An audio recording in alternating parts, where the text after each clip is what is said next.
ከአዲግራት ወደ የት ነው ወደ አድዋ ምናምን እየሄድን ነው መንገድ ላይ እና ቦታውን አይቶት ነው እዚህ ነበር የተመታሁት አለኝ። ልዕልቲ መቀሌ ላይ ምን ይመስል ነበረ ገና ጦርነቱ ሲጀምር? የተመለሱ ብቻ ሳይሆን አካላቸው በጣም የጎደሉ አሉ እና በጣም በቃ እዛ ሞተው የቀሩም አሉና ተፈጥሯችን አገር መውደድ ነው። አገርን ካልወደድክ ባዶነት ነው የሚሰማ። ሚስቶች ባሎቻቸውን የሚጠብቁበት ሰዓት አለ። ይወጡና በቃ ወጥተው የሚቀሩበት ሰዓት አለ አይደል? እና በቃ የሆነ ሊዘምቱ ብለው ይወጣሉ ሳይመለሱ የቀሩበት ሰዓት አለ። ስንት ጓደኞችሽ ወደ ጦርነት ሄዱ? አስቀድስ ነበር ምናምን ቤተክርስቲያን እንደዚህ ጾም ነበር ማለት ነው እና ቤት ነው የምንጾመው ራሱ መውጣት ስለማይፈቀድ እና በዛን ሰዓት በቃ 9 ሰዓት ሁሉ ያልፋል ማለት ነው። ጾሙ በቃ ይቀጥላል፣ ምንም እንትን የለውም። ድሮ እኔ ምን አስባለሁ፣ እኔ ነገሮች ላይ ኢንቮልቭ እስካላረኩ ድረስ ነፃ መሆን ይመስለኝ ነበር። የሚያለቅሱ ሰዎች ሁሉ ሰላም ላይ ናቸው ብለህ ነው የምታስበው? እውነት እኔ የሆነ አሁን ባለቅስ ለየትኛው ሀዘኔ እንደሆነ አላውቅም። ማለት በጣም ተደራርቧል። አሁን መናፈቅ ቢሰማ ለየትኛው ናፍቆት ለየትኛው ጊዜ የሚለውን ነገር አሁን ለይተ ማወቅ እንኳን ይከብዳል። ተደራራቢ ነገር ስለሆነ ማለት ነው።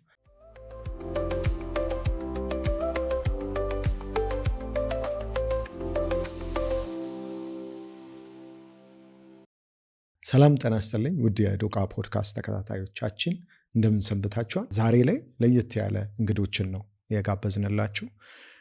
በተለይ እኛ ኢትዮጵያውያን በቅርብ ጊዜ አንድ ካሳለፍ ነው እንደ ማህበረሰብ ካሳለፍ ነው ከባድ ጊዜ አንዱ የትግራዩ ጦርነት ነው እና እዛ ላይ በጣም ብዙ ወንድሞቻችን ከዚህኛውም ጎን ከዛኛውም ጎን ብዙ ዋጋ የተከፈለበት ነው። ከዚህ ጋር ተያይዞ ሁለት እንግዶችን፣ አንደኛዋ በቀጥታ እዛው መቀሌ ላይ የነበረች ልጅ ነች፣ ልዕልቲ ሀደራ ትባላለች። ወንድሟ ደግሞ ሀብታሙ ሀደራ ይባላል። እሱም አዲስ አበባ ላይ የነበረውን ሁኔታ እስቲ ምን ይመስላል የሚለውን በቀጥታ ከነሱ እንሰማለን። በተለይም ይህንን ፖድካስት ስናዘጋጅ አንደኛ የእርስ በርስ ጦርነት ምን ያህል ነገሮችን ዳሜጅ ሊያደርግ እንደሚችል በደንብ አድርጎ ገልጦ የሚያሳይ ነው። ሌላኛው ባይ ኤኒ ሚንስ ጦርነት የሚፈለግ ነገር እንዳልሆነ ብዙ ነገሮችን አይተናል። ኦፍ ዘ ካሜራ ቁጭ ብለን ስንጫወት ስናወራም ነበረ። መረጃው ያላችሁም ሰዎች በደንብ ይሄንን በደንብ ከስር መሰረቱ ታውቁታላችሁ ብዬ አስባለሁና እንግዶቼ እንኳን በሰላም መጣችሁ። ልዕልቲ ሀደራ እንዲሁም ሀብታሙ ሀደራ እንዴት ናችሁ? ሰላም ነው። እሺ እንግዲህ ልዕልቲ አንቺ በጦርነቱ ወቅት መቀሌ ላይ ነበርሽ አይደለ? ስንት ዓመትሽ ነው ልዕልቲ? እንዲያያይዙት ስለፈለግኩ ነው ወሬያችን እንጂ ብዙ አስፈላጊ አይደለም። 23 አይደለ? ጦርነቱ ከመጀመሩ በፊት ልዕልቲ ምን ነበር የምትፈልገው? አገር ሰላም እያለ ሁሉ ነገር ቀዩ ሰላም አገር ሰላም ሆኖ ልዕልቲ ይሄንን አድርጌ ይሄንን አሳክቼ እንዲህ ያደርጋለሁ ብለሽ የምታስቢው ሀሳብ ምን ነበረ? ከዛ በፊት እኔ በቃ ትምህርት እንትን እንዳልኩ ማለት መሀል ላይ ነው የቆረጥኩትና እንደ 10ኛ ክፍል ነው ነጥብ አልመጣልኝም እና በመሀሉ ዲዛይን ነው የተማርኩት። ፋሽን ዲዛይን ጥሩ ተማሪ ነኝ። በፋሽን ዲዛይን ጥሩ ሰራ ምናምን ነበርና ስዕል ሁሉ ብዙ ወደ 4 አልበም ምናምን ስያለሁ የፋሽን ዲዛይን ማለት ነው። እሺ። እና በመሀሉ አባቴ ያረፈ። ከዛም በቃ ማለት በጦርነቱ ወቅት ነው ያረፈው። እርግጥ በቃ ትንሽ እንደዚህ ሊጀመር አካባቢ ሲል እና ከዛ በኋላ በቃ ነገሮች ግዴታ ማለት ያለህበት ሁኔታ ጋር ነው መቀጠል ያለብህ። ህልምህን አንዳንዴ ህልምህን ላትኖር ሁሉ ትችላለህ። ግን ምን ነበረ ችግር የለውም። አሁን ምን ነበረ ማወቅ የፈለኩት መሰለሽ፣ ልክ እንዳንቺ አንቺ በጣም ብዙ የትግራይ ወጣቶችን ልጆችን ሪፕሬዘንት ታደርጊያለሽ ብዬ ነው ማስበው። ለምሳሌ ልዕልቲ ምን ነበረ ድሪሟ? ምን ነበር መሆን የምትፈልገው? ከጦርነቱ በፊት አታውቀውም ጦርነቱ እንደሚፈጠር። ምን ነበር በዲዛይን እንዲሳካልሽ ነው? ምን ነበር የምትፈልጊው? ከዛ በፊት እንኳን ዲዛይንና ሙዚቃ ሞካክር ነበር። በጣም ፍላጎት አለኝና ቤት ምናምን ሆኜ ሞክር ነበር ድምጽ እና ዲዛይን ግን በቃ ቤዚክ ቋሚ እንትኔ ዲዛይን ነው የነበረው፣ ፋሽን ዲዛይን እና በመሀሉ ግን በቃ ሙዚቃ ምናምን በጣም እወድ ነበረ። መሆን ዘፋኝ መሆን እወድ ስለነበር እና ቤት ምናምን ሞካከራለሁ ድምፃዊ ለመሆን። እሱ ነው ትልቁ ፕላን። ፋሽን ዲዛይነር መሆን በጣም እወዳለሁ። ፋሽን ዲዛይን ላይ እንደ ሀብታሙ እንግዲህ ያነሳሁት ሀሳብ ምንድን ነው የገባህ ይመስለኛል። እንዴት ነበር እዛ አካባቢ ያለውን ፊሊንግ እንዴት ትገልጸዋለህ? አሁን ሁሉም በዛ ማለት ይመጣል ተብሎ አሁን በእኔ እድሜም ከኔ የእነሱም ታናሾች ምናምን ሁሉም ሳውቅ ጦርነትን የሆነ ሂስትሪ ትምህርት ላይ ወይም የሆነ ዜና ላይ ምናምን ነው እንጂ የምናውቀው እኛ ሀገር እንደዚህ አይነት ጦርነት ይመጣል ብለን ማናችንም አናስብም ነበር። እና እዛ ውስጥ ንግድ የጀመረን በንግድ የሆነ ቦታ ላይ መድረስ ይፈልጋል፣ ትምህርት ተምሮም የሆነ ቦታ ላይ ደርሳለሁ የሚል ሰው አለ እንጂ ይሄ ማለት የሆነ ጦርነት መጥቶ ህልሜ ምናምን እንደዚህ ይናጋል ብሎ የሚያስብ ሰው የለም በዛ መሀል። ምክንያቱም ምንም አይነት ማስጠንቀቂያ እንኳን አልነበረም በዛ በእኛ እድሜ። ምናልባት ታየ የሚባለው የኢትዮ ኤርትራ ጦርነት ነው ትንሽ ወደ 90-91 አካባቢ እና ከዛ በኋላ ምንድነው የሆነ በጣም ትልቅ ጦርነት የለም ኢትዮጵያ ውስጥ እና ማንም ሰው አይገምትም። የሆነ አሁን ትንሽ ስትለማመደው እኮ ትንሽ ተገምት ይሆናል የሆነ አሁን ጥይት ድምፅ ምናምን ሰምቼ አላቅም ነበር። እኔም ጓደኞችም ሰምተን አናቅም። የሆነ በብሔር እንደዚህ መጠቋቁም ምናምን የሆነ እንትን ይኖራል ብለንም አስበን አናውቅም ነበርና በቃ ቀጥ ያለ ነገር ነው የምናስበው። የሆነ ተምሬ እንደዚህ ሆናለሁ ምናምን። ያው እኔም ኢንጂነሪንግ ነበር እና እኔም ኢንጂነሪንግ ነበር የተማርኩት። እሷም ልክ እንዳለችው በቃ ፋሽን ዲዛይን ምናምን በጣም ሰላማዊ የሆነ እንትን ነበርና ድንገተኛ ነው። ጦርነቱ ወቅት ላይ የት ነበር ከአንተ? እኔ አዲስ አበባ ነበርኩ። ከዛ በፊት ማለት ገና ወሬ ምናምን ሲጀመር ነው ጦርነት ምናምን እንደዚህ ሊመጣ ይችላል ምናምን ሲባል ወደ ጦርነቱን ሸሽቼ ሳይሆን እዚህ የተሻለ የስራ እድል ከተገኘ ምናምን ብዬ ነበር የመጣሁት። ግን እንደመጣው አልቆየም። እዚህ እንደመጣው ጦርነቱ ጀመረ። መቀሌ ላይ መቀሌ ላይ ምን ይመስል ነበረ ገና ጦርነቱ ሲጀምር? መጀመሪያ የተፈጠረው ኔትወርክ ስልክ መዘጋትና ኢንተርኔትና ኔትወርክ ነበር የተዘጋው እና እኔ ደግሞ ብዙ ስልክ ራሱ ብዙ ተጠቃሚ ሆኜ አይደለምና በቃ ብዙ እንደዚህ ልክ እንትን ነው የሚመስለው። ልክ አሁን ተመልሶ ኔትወርክ ይሰራል የምንልበት ሰዓት የለም። ምንም በቃ ሬዲ እንትን ምንም አይነት ዝግጅት ማስጠንቀቂያ ሁሉ አልነበረም እና እንደ አጋጣሚ ነው እያወራው ራሱ ነበረ ስልክ ከወንድሜ ጋር ከትንሽ ወንድሜ ያለና ተዘጋ። በቃ ተቋረጠ ከዛ በኋላ ማለት ነው።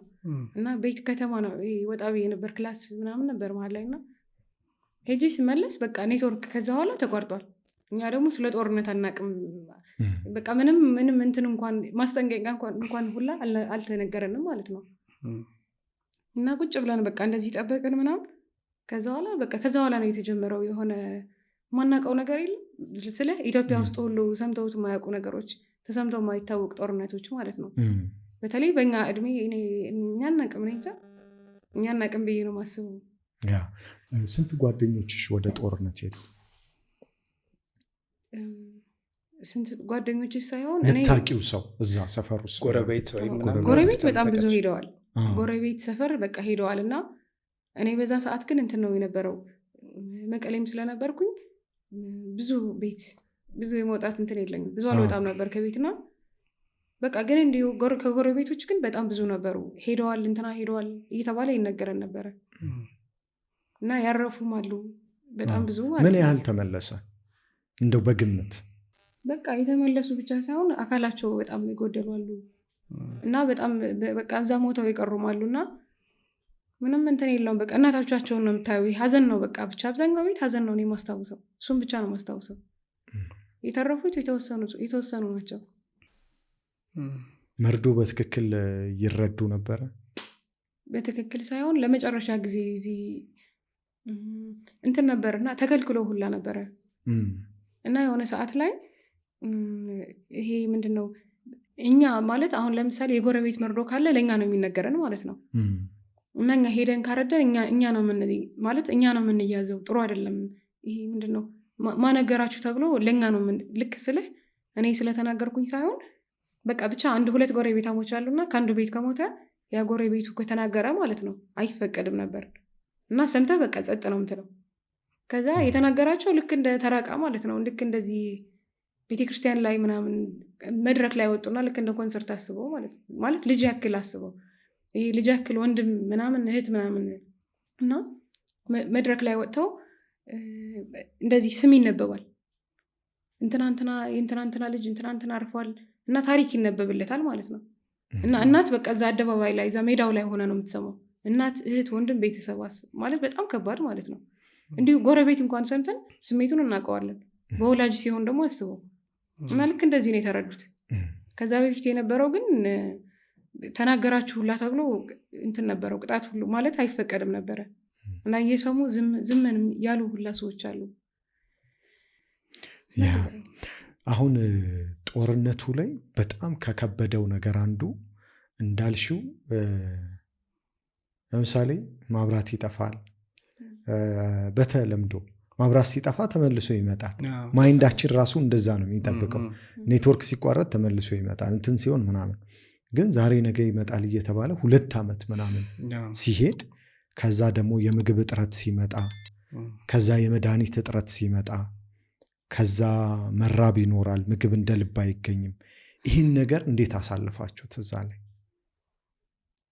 እዛ በቃ የትግራይ ሰው በጣም የዋህ ማለት በጣም ጥሩ ሰው ናቸው። የሆነ ማለት የመተጋገዝ እንትን አላቸው እና በዛ ሰዓት አባታችን በህይወት እያለ እና በጣም ጥሩ አባታችሁ እዛው በጦርነቱ መሀል ነው ያረፉት? አዎ እኔም በቃ አንዱ ሲያርፍም እዛ መቀሌ ነበር ለሕክምና መጥቶ ነበርና እናም በዛ ሰዓት ከዛ በፊት የነበረን ህይወት በጣም ጥሩ ነበረ። እንደዚህ ማለት እንደዚህ የሚባል አልነበረም እና በቃ ብዙ ታሪክ ነገር የተቀየረ ሁሉ እንደዚህ ነኝ ምንም መጥፎ ነገር ሁሉ አይቻላቅም በህይወቴ እና ለዚህ ሁሉ ነገር እንትን የተፈጠረ ሁሉ አንዱ አባታችን ማረፉ ነው እና ጥሩ ጎረቤት ጥሩ በቃ የትግራይ ህዝብ ጥሩ ነው በአጠቃላይ እና በጣም ሩሩ ምንድነው ጥሩ ሰው ነው። ከምግብ ጋር በተያያዘስ እንዴት ነበረ? እኔ አሁን በቃ መኖር እችል ነበር ይዛኔ። አሁን ከዛ በፊት ምንም አይነት ችግር አይቻላቅም ብያለሁ። በቃ የምናማረጥበት የምንዘንጥበት ምናምን ነው አባታችን እያለ በጣም በጣም ጥሩ የሚባል ኑሮ ላይ የነበርን ሰዎች ነበርና ከዛ በኋላ ግን በቃ ቀኑን ሙሉ ምግብ ማንበላበት ሰዓት ነበረ። እኔ ለራሴ በቃ 2 ቀንም ላድር እችላለሁ ምንም ነገር ሳልቀምስ ማለት ነው እና በዛን ሰዓት እንደውም ምስላቸው ስዕሎች ራሱ ከዛም እንትን ያሉ ናቸው። በቃ ምንም ይሄ ያለቀስኩ ልስል እችላለሁ። በቃ ብዙ አይነት እንትን አለው ለኔ ብዙ አይነት እኔ ያውቀዋለሁ በቃ ስሜቱን ነው የምልህ። ለምሳሌ አንድ ሰው በ24 ሰዓት አንዴ ከበላ በቂ ነበረ ያን ጊዜ? በጣም ችግር ከሚባልበት ጊዜ በቂ ነበር? ከበቂ በላይ ነው እንጂ አንዴ ከበላ። አዎ እሱ ምግብ ቀርቶ እኔ እንደውም ውሃ የሚከብድ መስሎ ነው የተሰማኝ። እኔ ማለት እዛ ህይወት ላይ ስለነበርኩኝ ከምግብ ይልቅ እኔ ለሌሎች ሰዎች ራሱ ያወቅኩት ነገር ማለት ነው ከምግብ ውሃ ነው መሰለኝ የሚቀድመው ማለት ነው። እና ይሄ አስቀድስ ነበር ምናምን ቤተክርስቲያን እንደዚህ ጾም ነበር ማለት ነው እና ቤት ነው የምንጾመው ራሱ መውጣት ስለማይፈቀድ እና በዛን ሰዓት በቃ 9 ሰዓት ሁሉ ያልፋል ማለት ነው። ጾሙ በቃ ይቀጥላል ምንም እንትን የለውም ጾም ምናምን አይደለም እና ጾም ቀጥሎ ሁሉ ውሃ ደግሞ ንጹህ ውሃ የለም። ንጹህ ውሃ ከሌለ ደግሞ በቃ ታመህ ከምትሞት ዝም ብሎ ሊያልፍ ይችላልና በጣም ከባድ ማለት ነው። ከየት ነበር የሚመጣው ውሃ? ደግሞ የሆነ ከጉድጓድ ምናምን የሚባለው ውሃ አለ። ከጉድጓድ ይመጣል። በቃ እሱም መውጣት አንችልም ብዬ የለ የሆነ ስልህ ድሮን ምናምን አለና መውጣት ድምፁን ምናምን ሁላ ትሰማዋለህ እና አይደለም ይመጣል። አዎ በቃ እና መውጣት ይሄ እንግዲህ መቀሌ ከተማ ላይ ነው። አዎ መቀሌ በቃ ከተማ ላይ እና መውጣት ምንም አይታሰብም እና ውስጥ ሆነ ራሱ በቃ አጋጣሚ ራሱ የሆነ ሰው ውሃ ላምጣ ብሎ ቢወጣ ከቤተሰብ አካል ማለት ነው በቃ ይዛኔ ራሱ ቢወጣ እንትንን በቃ ሊሞት ይችላል ብለህ ነው ሁላ የምትልቀው። ልክ እንደ ስንብት ማለት ነው። ውሃ ለማምጣት ሊሞት ይችላል። አዎ በቃ ምንም አይነት ነገር ሊያመጣ ከሄደ በቃ ሊሞት ይችላል ብለህ ነው የምትልቀው ማለት ነው። በድሮን ብዙ ሰዎች ሞተዋል። አዎ ብዙ ሰዎች ሞተዋል። ቤት ምናምን በቃ ብዙ አይነት ነገር እንትን ብለዋል። እዛ ቤት ውስጥ ራሱ ያሉ ሰዎች ሞተዋል ቤታቸው ውስጥ ሆነው። ሀብታሙ ከስነ ልቦና አንጻር አሁን አንድ ጦርነት በጣም ከባዱ ታሳልፈዋለህ። ለምሳሌ ምግብም በቀን አንድ ጊዜም እየተበላ በ48 ሰዓትም አንድ ጊዜ ውሃም እያረክ ታልፈዋለህ። ለምሳሌ ጎረቤቴ ይሞታል ልጅ ምናምን፣ ከዛ እግሩ ተቆርጦ የሚመጣ አለ። ከዛ ብዛት ያለው እንዲህ አይነት መከራዎችን ነው የምታየው። እና እነዚህን ሁሉ ከስነ ልቦና አንጻር እየቀበርክ ነው የምትሄደው። ምን ይመስል ነበር እስቲ? አሁን እንደነገርኩ ነው እዚህ ነው የነበርኩት፣ ግን በጓደኞቼም በቤተሰብም ያየሁት አለ። ምንድነው በጣም በጣም ብዙ ሰው ልክ አይደለም አሁን ስነ ልቦና ምናምን በጣም ተጎድቷል። የመኖር ተስፋ እና ደግሞ የመኖር ትርጉም ማጣት አለ አይደል? አንድ አሁን በጓደኞቼ እንኳን ሳይ ለ20 ምናምን ዓመት የገነቡት አለ አይደል? የሆነ ስነ ልቦና እና የሆነ ያልፍልኛል እንደዚህ አድርጌ የጀመርኩት ነገር ይሳካል መጨረሻ ይኖረዋል ምናምን ብለው የሚያስቡ ሰዎች እንደ አዲስ ጀምሩ ስትባል ህይወትህን እንደ አዲስ ጀምር አሁን ተርፈው እንኳን ማለት ነው። አሁን ሙሉ ንብረትህም የጀመርከውን ሁሉ ነገር ጨርሰ ጓደኞችህን ጨርሰ ሁሉ ነገር ከዛ እንደ አዲስ ጀምር ስትባል አሁን 20 ምናምን ዓመት ኑረሃል እዚህ ምድር ላይ ይደክማል እኮ በጣም ማለት ምንድነው ለምንድነው የምኖረው ምናምን ትላለህ። እና በዛ ላይ የሆነ ከእንትን ጋር ደግሞ አለመግጠም አለ። ከዚህ አሁን አዲስ አበባ ይመጣሉ። አዲስ አበባ ሌላ አሁን መቀሌ ያኔ በጣም መቀሌም ያው ሌላም ትግራይ አካባቢ ሌላም ክፍለ ሀገርም ብለው ጥሩ እያደጉ ምናምን ነበሩ አይደል እንትኖች ከተሞች። ከዛ በጦርነት ምክንያት ቆሟል። በቃ ስታክ አድርጓል። ይሄ ከተማውም ስታክ አድርጓል። ሰዎቹም በቃ ሌላ ነገር አሁን ኢንተርኔትም ስልክም መብራት ምናምን ስለሌለ ምንም አይነት እንቅስቃሴ የለም። እና ልክ አዲስ አበባ ሲመጡ ከአዲስ አበባ አኗኗር ጋር መቀጠል በጣም ከባድ ነው የሚሆንባቸው። የሆነባቸው ጓደኞቼም አሉ ማለት ልክ የሆነ ነገር ላይ አሁን ፊት ላላረግ ይችላሉ ብሎ ማሰብ ይሄ ኮንፊደንሳቸውም ወርደዋል ምናምን እንደ ድሮ በቃ ነቃ ማለቱ ምናምን ቀርቷል ምናምንና እሱ አላ እኔ ደግሞ እዚህ ሆኜ ምን ተፈጠረብኝ?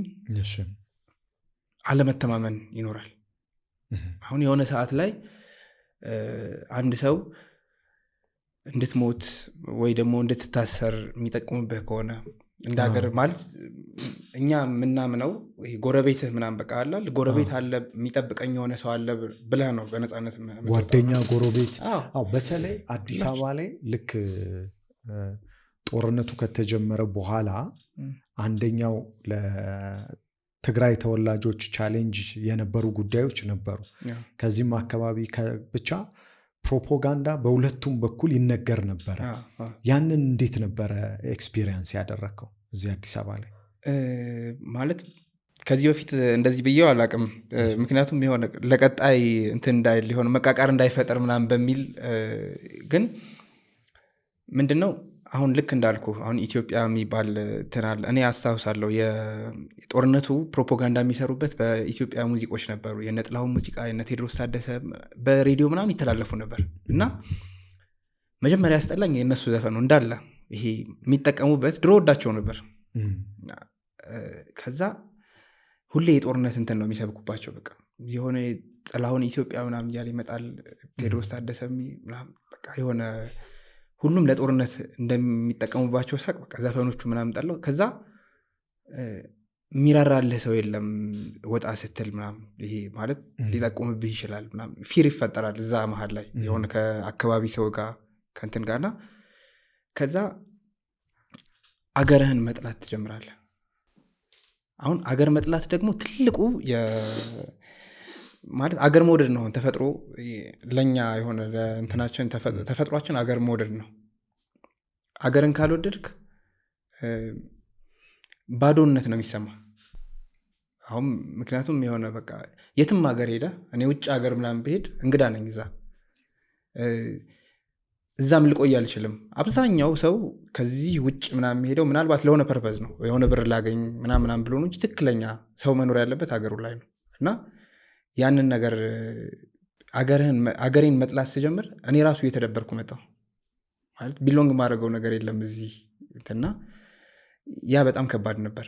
ልክ እኛ አካባቢ ደግሞ እንደነገርኩ ጓደኞቼ የእነሱን ደግሞ ስነገር በቃ እርስ በርስ አለመተማመን በጣም ፈታኝ ጊዜ ነበር። ምክንያቱም ይጠቋቁሙ ነበር እገሌ ምናምን ደግሞ ልክ እንደኛ የራያ አካባቢ ነው። የኛ ደግሞ አማራውም ትግራይም ኦሮሞ፣ አፋር፣ አገው ምናምን አንድ ላይ ያሉበት አካባቢ ነው እና ልክ አንዱ ሲመጣ አንዱ ተቃራኒ ነው የሚሆነው። ይሄ ጎረቤት አማራና ትግራይ ጎረቤት ምናምን ሊሆን ይችላሉ እና አማራ በእንትን በሚቆጣጠርበት ሰዓት ትግራይ ይበደላል፣ ትግራይ በሚቆጣጠርበት ሰዓት አማራ ይበደላል። በዛ ሰዓት መጠቋቆም ይኖራል።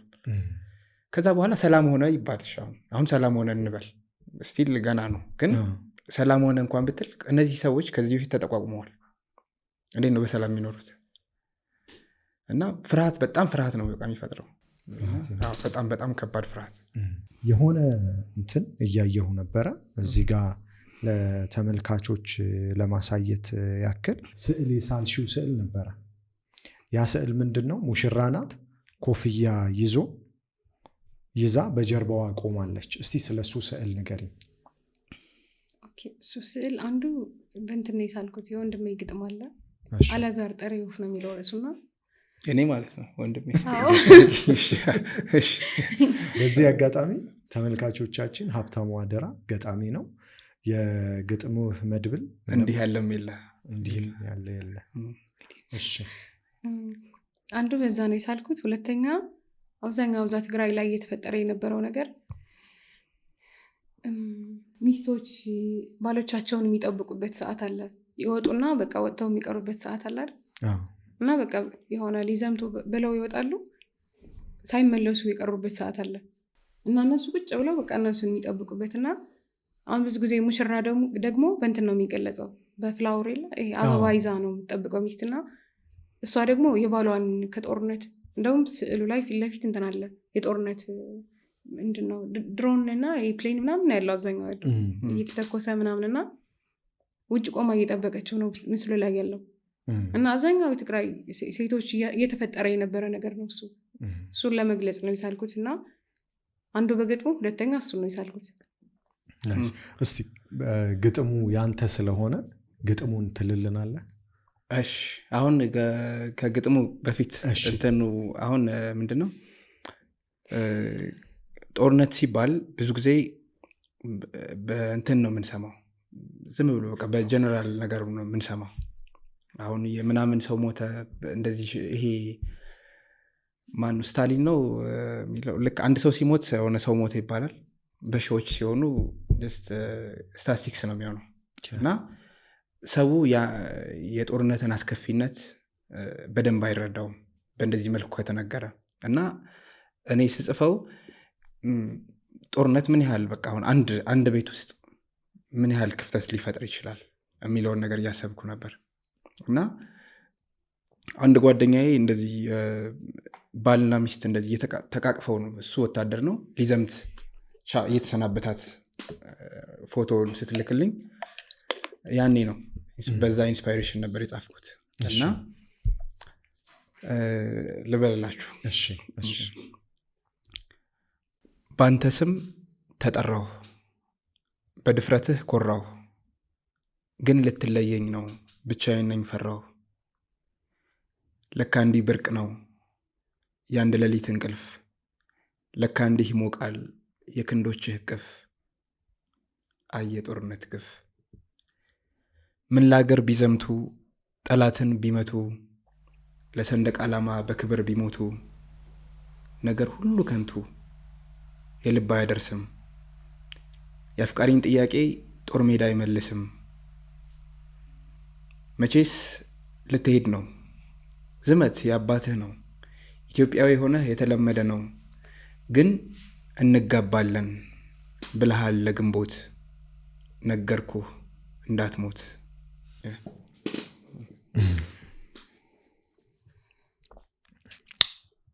ያ ከባድ ጊዜ ነው።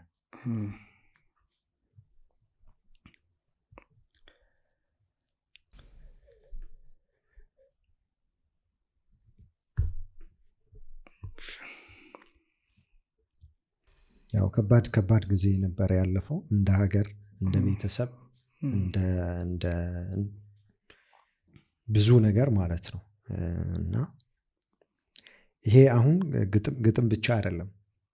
ብዙ የሞቱ ሙሽሮች አሉ፣ ብዙ የሞቱ ተማሪዎች አሉ፣ ብዙ የሞቱ ኢንጂነሮች አሉ፣ የሞቱ ነጋዴዎች አሉ፣ ብቻቸውን የቀሩ ሚስቶች አሉ፣ ብቻቸውን የቀሩ እናቶች አሉ። እና ቁጥሩ ቅድም እንዳልከው ከስታስቲክስ በዘለለ ብዙ የሚነግረን ነገር አለ። በተለይ ለምሳሌ እንደ ሀገር ሲሆን አንዳንድ ጊዜ ኢትዮጵያ የሆነ የጎረቤት ሀገር ተነስቶ ልውረርሽ ብሎ ቢል እንደ ሀገር ያው ሚስትህንም ልጅህንም ክብርህንም ለመጠበቅ ትወጣለህ። የእርስ በርስ ሲሆን ግን ግራ ነው የሚሆነው፣ ብዙ ነገር ነው የሚያበላሸውና ከግጥምም ባሻገር ስለሆነ ነው።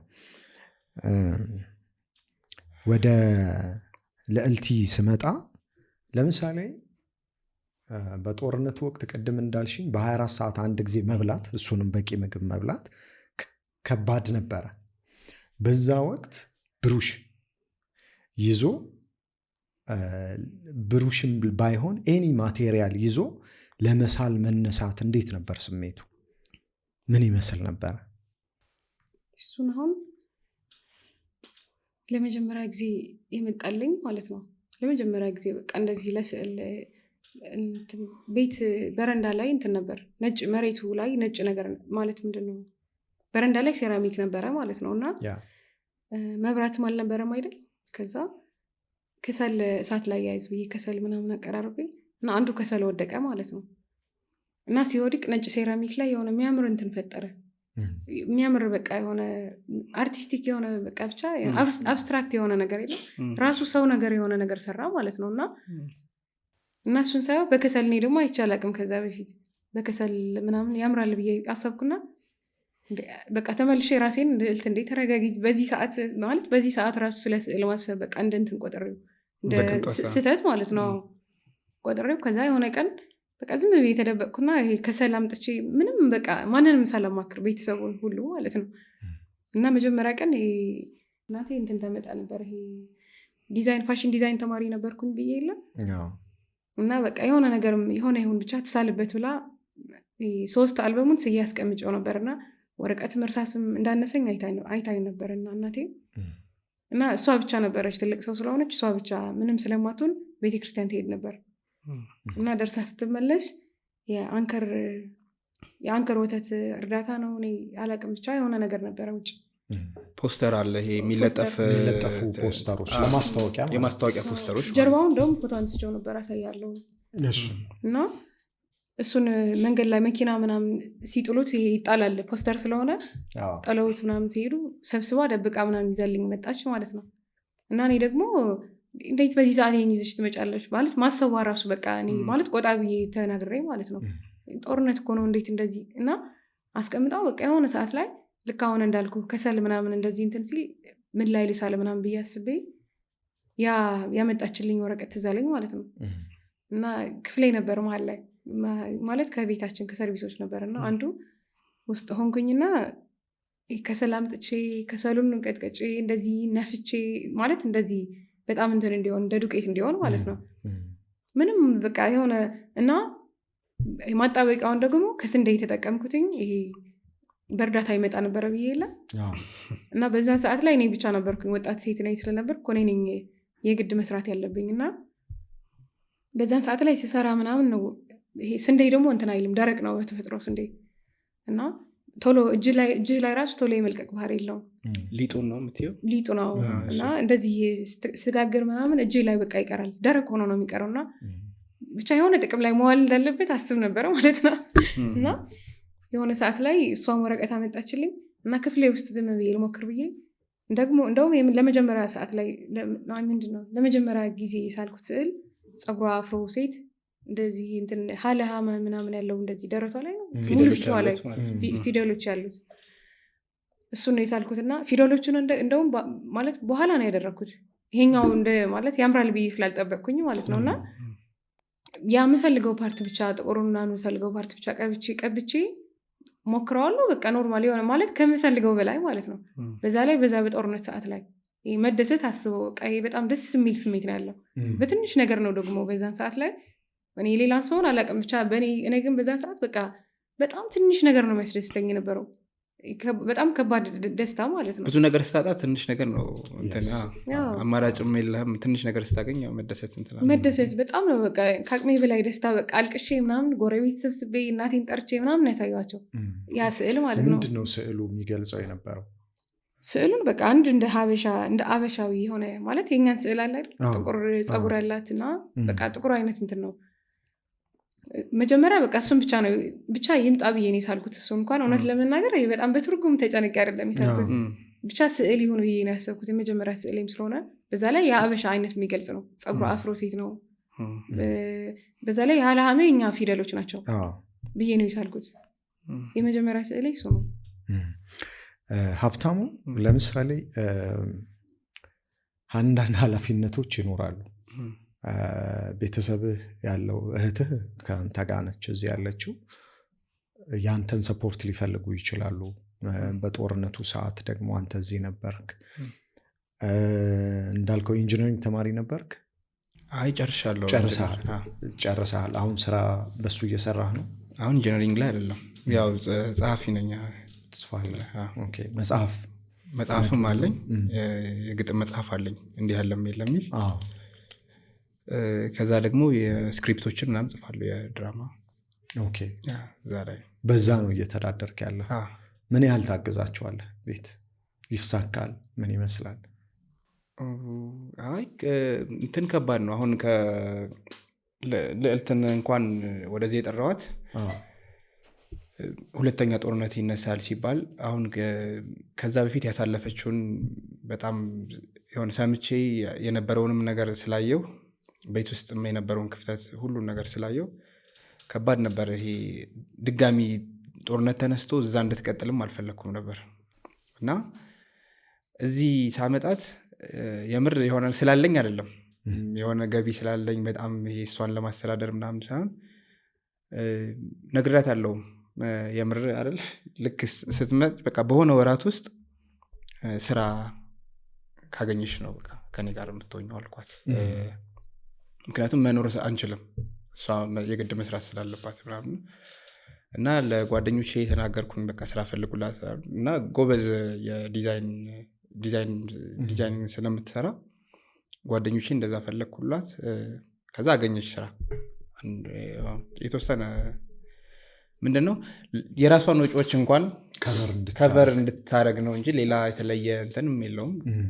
ከዛ እሱን አገኘች። እንግዲህ አብረን ነው እየኖርን ያለነው እንጂ ሌሎቹን የመርዳትም እንትንም የለኝም፣ ማለት አቅሙ በዝቃት የለኝም። ከማትረሻቸው አጋጣሚዎች ምን ነበረ ጦርነቱ ላይ ማትረሹ በፍጹም የተመላለሰ የሚረብሽሽ ነገር ምንድን ነው? እሱ እንትን ነው በጣም በእርግጥ በጣም ብዙ አለ እውነት በቃ በጣም ብዙ ስልህ በቃ እኔ ማለት የጎረቤት ሁሉ ሊያስጨንቅህ ማትረሳው አጋጣሚ ሊሆን ይችላል በጣም ከባድ ስለሆነ እና በቃ እኔ ማረሰው እኔ ብዙ ጊዜ የአባቴን ሀዘን ነው ማረሰው። በቃ ከፍተኛ እንትን ማለለው እሱን ብቻ ነው። አባትሽ በትክክል ሳይረዳ ነው ያረፈው? አይ በደም ግፊት ነበረበት ነው ያረፈው፣ በደም ግፊት ነው። በእርግጥ ግን በቃ በሱ የሆነ ወደ 1 ዓመት ምናምን ያክል በጣም ተብሜያለሁ እና በሱ ሀዘን ማለት ነው እና እሱ ነች ማረሰው። በቃ እሱ ነው ከፍተኛ። ከአባትሽ ጋር የጠበቀ ግንኙነት ነበራችሁ?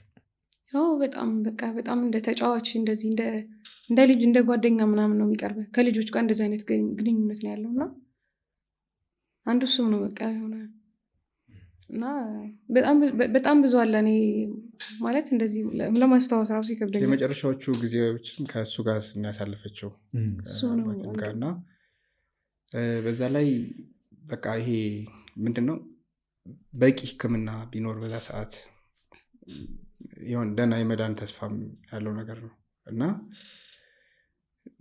የሕክምና መጥረት ነበር። ያው በጦርነቱ ምክንያት በደንብ መድኃኒቶችም ብዙ አይገቡም ነበር እና የዛም ችግር ስላለ ምክንያቱም ይሄ ሲነግሩኝ እኔም እዚህ ሆኜ ነው የተረዳሁት። አላቅም ነበር። ምናልባት ካረፈ ከወራት በኋላ ነው ድንገት ኔትወርክ ሰርቶ ምናምን ነው የነገሩኝ። እንትን አላቅም ነበር። እና እዛ አሁን ምንድነው ሌሎች አሉ፣ ይሄ በጦርነቱ የተጎዱ በጣም ብዙ ሰዎች አሉ። አሁን ደም ግፊት ወይ ይሄ በናቹራል ሞት መሞት ምናምን በቃ አረ እሱ እኮ በናቹራል እንትን የሞተው ማዘን አይገባህ ምናምን ነው የሚሉት። ምክንያቱም እዛ በሆነ ጦርነት ውስጥ እየተጎዳ ምናምን ይመጣ ሰው አለ እና ለሱ ነው ቅድሚያ የሚሰጠው። በድሮን ብቻ ጦርነቱ ላይ የሚጎዱ በጣም ብዙ ሰዎች ስለነበሩ ለነሱ ነው ቅድሚያ የሚሰጠው ሕክምና። ያው መሰጠትም አለበት ያው እንትን እና በዛ ሰዓት ትክክለኛ እንትን ሕክምና አላገኘም ነው። ለምሳሌ ሁለተኛ ጦርነት ይነሳል የሚል ስጋት ስላለ እህትህን አምጥተሃታል። እዛ ላይ እንዲህ አይነት ፍርሃት ውስጥ እንድትገባ ምንድን ነው ያደረገ? ማለት ቅድም እንደነገርኩ ነው የጦርነት ሲባል እኔ እንትን አይመስለኝም። አሁን ኢማጂን እንዳላረገው ምንም አይነት እንትን አልነበረኝም። ይሄ ጦርነት ምን ሊያስከትል ይችላል፣ ምንድነው ጉዳቱ ምናምን የሚለው ነገር ድሮ ከልጅነት የጀምሮ ምንም ነገር ስላላየው አስከፊነቱን አላውቅም። እና እዛ ላይ መዘናጋቶች ነበሩ። ለምሳሌ በቃ እኔ አዲስ አበባ መጣሁ። ያኔ ጦርነቱ እንደዚህ እንደሚሆን ባቅ ኑሮ እህቴንም ወይም ቅድመ ጥንቃቄ ምናምን ነው ወይ ምግብ እንደዚህ አድርጉ እንትን እንደዚህ ይሁን እንትና በዚህ ግባ ምናምን ብላ የሆነ ነገር ታመቻች ነበር። ያኔ ግን እውቀቱ የለኝም። እውቀቱ ስለሌለኝ ነው እንግዲህ አባቴንም ያጣሁት፣ እህቴንም በዛ መንገድ እንድታልፍ ወንድሜም፣ ሁሉም ቤተሰብ በዛ መንገድ ያለፉት ስለ ጦርነቱ ምንም አይነት እውቀት ስላልነበረ ነው። አሁን ግን አውቄያለሁ። ማለት ድንገት አሁን ሰላም ምናምን ሆኖ ኔትወርክ ይዘጋና 2 ዓመት 3 ዓመት ልንጠፋፋ እንችላለን። ያኔ አስታውሳለሁ ለመጀመሪያ ጊዜ ኔትወርክ ሰርቶ እናቴ ስትደውልልኝ ታላቅ እህት አለችኝ። የት ነው ያለችው ነው ያለችኝ። እሷ የት ነው ያለችው ምናምን የት እንዳለን እንኳን አንተዋወቅም።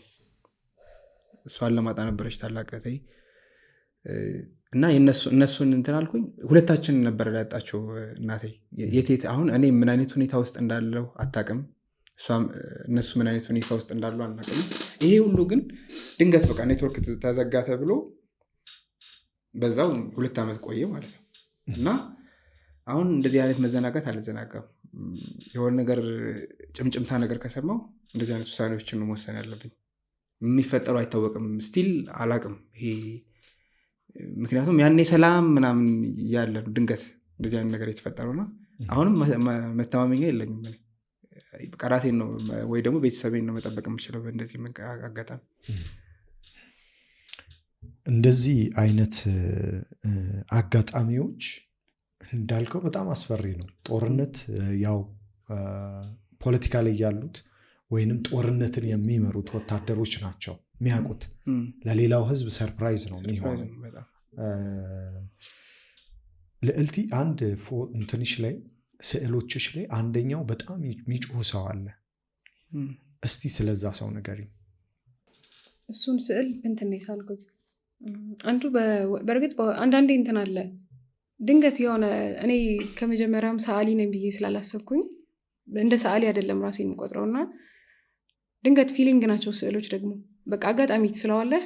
ምንድነው ተብለህ ተጠይቀህ ሁሉ ላትመልስ ትችላለህ። በቃ ውስጥህ ላይ ሊቀር ይችላል ስዕል ማለት ነው ትርጉሙን ሳታውቀው። እና ያ ስዕል የሳልኩት እንትን አለ። አሁን አባቴ ሞቶ አላለቀስኩም እኔ። አንዱ ይሄ ለረጅም ዓመት የታመምኩት ስላላለቀስኩም ነው መሰለኝ። ምክንያቱም በቃ እዚህ ቅድሚያ የምትሰጣቸው ነገር አሉ። አሁን አባቴን አጣሁና ወንድሜ እየታመመ ነው፣ እዚህ ሊሞት ማለት በቃ ሊሞት ነው፣ ልናጣው ምናምን ነውና ማልቀስ ራሱ ቅንጦት ነው በቃ ለኔ። ስለዚህ ሰው የሆነ ሲመቸው ነው ራሱ ሀሳቡን መሳቅም ማልቀስ የሚችለውና አሁን የአባቴን ሀዘን በቃ ውስጤ ላይ ልክ ማለት ውስጤ ላይ እየታመምኩኝ እዛው ያለ ደግሞ ስለ ወንድሜ እጨነቃለሁ። እዛው ያለ ነገ ዛሬ እሞታለሁ ብለህ ስለ እናት ስለ ሀገር ትጨነቃለህ። እና የሆነ መግለጽ አቅቶኝ ነበርና የሆነ ቀን ላይ ተኝቼ ነበር ሌሊት እና ወንድሜ ስዕሉን ቀድሜ ነበር የሳልኩትና ወንድሜ የሆነ ግጥም ጻፈ። የኔን ነው ወንድሜ ግጥሙን እሱ ይልላል። እሺ አዎ አሁን ምን መሰለህ በዚህ ሰዓት የጦርነትም የአገርም እንደዚህ አይነት ሁኔታ ውስጥ ስትሆን በጣም ከባዱ ነገር አንድን ችግር የምትረሳው አንድን ሀዘን የምትረሳው የሆነ የሚያጽናና ነገር አግኝተህ አይደለም። አንድን ሀዘን የምትረሳው ሌላ ሀዘን ሲመጣ ነው። ማለት ይሄኛው ልክ በቃ ይሆናል አይደል ራበኝ እያልክ ራብህን የሆነ የሚያስታግስ የሆነ የሚበላ ነገር ስላገኘ ሳይሆን ርቦ እያለ የሆነ ሰው ሞተ ትባላለህ የቤተሰብ አካል። ስለዚህ ራቡን ትረሳዋለህ በግድ ወደዚህኛው ሀዘን ትሄዳለህ። ግን ትክክለኛው መንገድ የነበረው ሲርበህ በምግብ ነው የምታስታግሰው። ከዛ ያንን ሀዘን ልትቋቋም ትችላለህ። አሁን ሀዘን በሀዘን ነው የሚደራረበው። አሁን በዛ ሰዓት የሆነ የምታርፍበት ቦታ የለም። እኔ አንድ ጓደኛ ልክ እንደመጣች ከሀገር ቤት ምናምን እዚህ እኔ በቃ ስራ እንዴት ልስራ፣ በዛ ላይ ደግሞ አንዳንድ በቃ የሆነ እንዳልታሰር የምፈራበት ጊዜ ነበር። እንደዛ አይነት ስጋት ነበረብህ? ታሰራለሁ የሚል ስጋት ነበረብህ? አዎ ያኔ ምንድነው መታወቂያ እንጠየቅ ነበር። ያው ታስሬም አውቃለሁ። ኦኬ ለተወሰነ ቀናት ነው። ምንድነው መታወቂያ አልነበረ ማለት የትግራይ መታወቂያ ነበር ያኔ ከቤት ይዤ የመጣሁት የትግራይ መታወቂያ ነበር እና ያኔ ፍተሻ ምናምን ነበር መንገድ ላይ እና ኦብቪየስሊ ያን ነገር አገኙብኝ አንድ ቀን እና ምናምን ብለው አስገቡኝ። ማለት ምክንያቱን እንኳን አላውቅም። በቃ ይሁን ገባው። ከዛ በኋላ ነው የጓደኛዬ እናት መጣ። አረ ማለት በዛ ሰዓት ልክ እንደነገሩ በጣም መጥፎ አጋጣሚዎች በጣም ብዙ ማይራሩ ሰዎች እንዳሉ ሁሉ በጣም የሚራሩ ሰዎችም ነበሩ አንዳንድ እንደዚህና የጓደኛዬ እናት መጣ ነው በቃ አረ ልጄ ነው በቃ የልጄ ጓደኛ ነው ምናምን ብላ ነው ያስፈታች። እና እንደዚህ አይነት አጋጣሚዎች ነበሩ። አሁን በእንደዚህ አይነት ሁኔታ ውስጥ ሆኜ አንድ ጓደኛ የመጣችና ቤተሰብ አልናፈቀህም አለች። እንዴ አንቺ እኔ ራሱ ገና ምሽ ተረጋጋው ለመናፈቅ ራሱ የሆነ ለመናፈቅም ለማልቀስም የሆነ ሀዘን ምናምን እንደዚህ ያንን ፕሮሰስ ለማድረግ ማረፍ ያስፈልጋል፣ የተወሰነ ረፍት ያስፈልጋል። እና ያንን አላገኘሁም። ልክ ቅድም እንዳለችው እኔም የአባቴን ሀዘን እንደዚህ የመጀመሪያ ቀን ሳለቅስ ነው ትዝ የሚለኝ እንጂ ከዛ በኋላ እንደዚህ አልቅሼው ምናምን አላውቅም። ምክንያቱም የምታርፍበት ቁጭ ብለህ የሆነ ስፔስ ትፈልጋለህ ፕሮሰስ የምታረግበት እና ፕሮሰሶቹ ደግሞ አሉ። አሁን ዲኒያል አለ። መጀመሪያ አልተፈጠረም ብለህ ክደህ ከዛ በኋላ እንደተፈጠረ አምነህ አልቅሰህ ከዛ በኋላ ተጽናንተህ የሆነ ሳይኮሎጂ ራሱ 1-5 እንትኖች አሉ የግሪፍ ትልበት። አሁን ያንን ሁሉ አልፈህ ነው ቀጥታ ወደ ኑሮ ነው የምትገባው። እዚህ ዲኒያል ውስጥ ነው የምትሆነው ምናምንና ያንን አሁን ለመግለጽ ይመስለኛል ምንድነው ግጥሙ በቅርብ ነው የጻፍኩት። አንዴ ብቻ ይድላኝ፣ አንዴ ብቻ ልረፍ፣ አንዴ ብቻ ልኑር፣ አንዴ ብቻ ልትረፍ፣ ፋታ ብቻ ላግኝ እንደምፈልገው፣ እንዴት እንደማለቅስ እኔ ነኝ የማውቀው።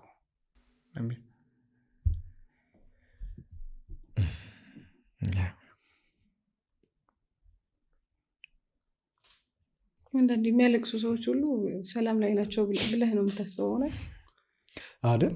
ስለ ሀሳባቸውን የመግለጽ አቅሙም ጊዜ ስላላቸው ነው እያለቀሱ ያሉት።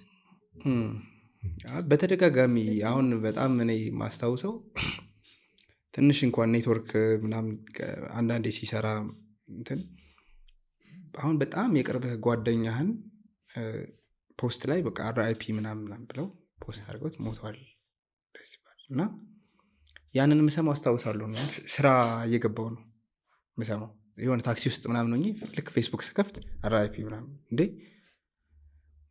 እንትና ሞተ ምናምን ትላለህ። ታክሲ ውስጥ ነህ፣ ከዛ እዚህ ስራ ቦታ ትገባለህ በዛ ስሜት እና አሁን ሼር የሚያደረገ ሰው ምንድን ነው ምን ያህል ቅርበት እንዳለህ ከጓደኛ ጋር የነበረህን ቅርበት ምናምን እዚህ ያሉት ሰዎች ላያውቁት ይችላሉ። እና በቃ አይዞህ ምናምን በቃ ያው እንግዲህ ያጋጥማል ምናምን ቶሎ ወደ ስራ ምናምን ትገባል። እና ያ ሰው እኮ ምናልባት አብሮ ወደገ ነው ጓደኛህ ነው።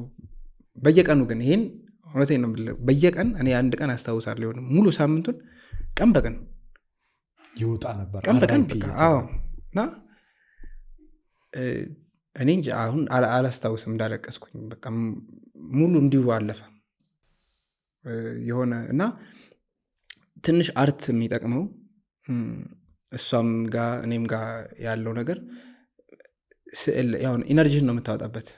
ስዕል እሷ ትስላለች ወይ እኔ ግጥም እጽፋለሁ ምናምንና ሪሌት ላያደርግ ይችላል። አሁን እኔ እንደዚህ ሀዘን ምናምን አጋጥሞኝ ምናልባት ስለ ሴት ምናምን የሚመስል አይነት ግጥም ልጽፍ እችላለሁ።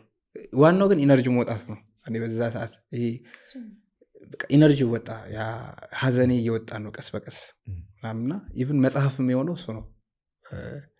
ያ እንትና እሷም እንደዚህ በስዕል እንትን ፕሮሰስ እያደረገች ይመስለኛል እንትኑ። እስቲ እንደው አንድ ጓደኛህን እናስታውሰው፣ ማትረሳው የምትወደው ጓደኛ ያረፈብህን ንገረኝ። ስለሱ አንድ ስቶሪ የሆነ አሁን ምንድን ነው አንድ ጓደኛ ያለ ልክ አሁን በቅርብ ፎቶውን አይቼ ነበር እና ምንድን ነው የሆነ እንትን አለ የፎቶ ላይ የድሮ ፎቶ ነው የተላከልኝ እና ቁጭ ብለናል እንትን አንድ ላይ ኳስ አብረን የተጫወትን ምናምን ጓደኞች ነው።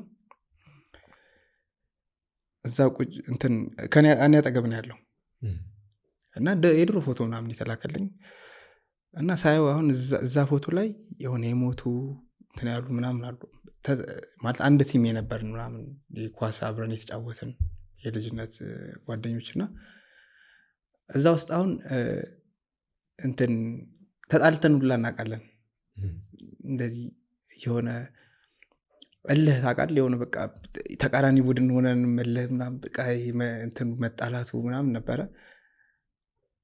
አይገርም የሆነ አሁን ከሰው ጋር ምናምን የምትጣላው እንደዚህ የሆነ ይሞታል ምናምን ብለህ አስበህ አይደለም ምናምን ያኔ እንትን የምትለው እና በቃ ሲያናድድ እልህኛ ነው ይሄ እንትን ነገር ነጭናጫ የሆነ ልጅ ምናምን የምትለው እንደዛ የምትለው የሆነ የሚሞት ስለማይመስል ነው። እና የሆነ ሳለ በቃ ተገደለ ምናምን ያው ማለት በጣም ከባድ ነበር። ይሄ ምንድነው ስለ ምን አለ ይሆናል ወይ ደግሞ ሰላም በሆን ምናምን የምትለው ነገር የለም። ይሄ እንዲሁ በቃ እንትን አይነት የሆነ ወዳጅ ሆነን ባለፈን ይሄ ዝም ብሎ እንትን እንደዛ ባንጣላ ይሻል ነበር ምናምን ታለ እና እንደዛ አሉ ማለት የጎረቤቶቼ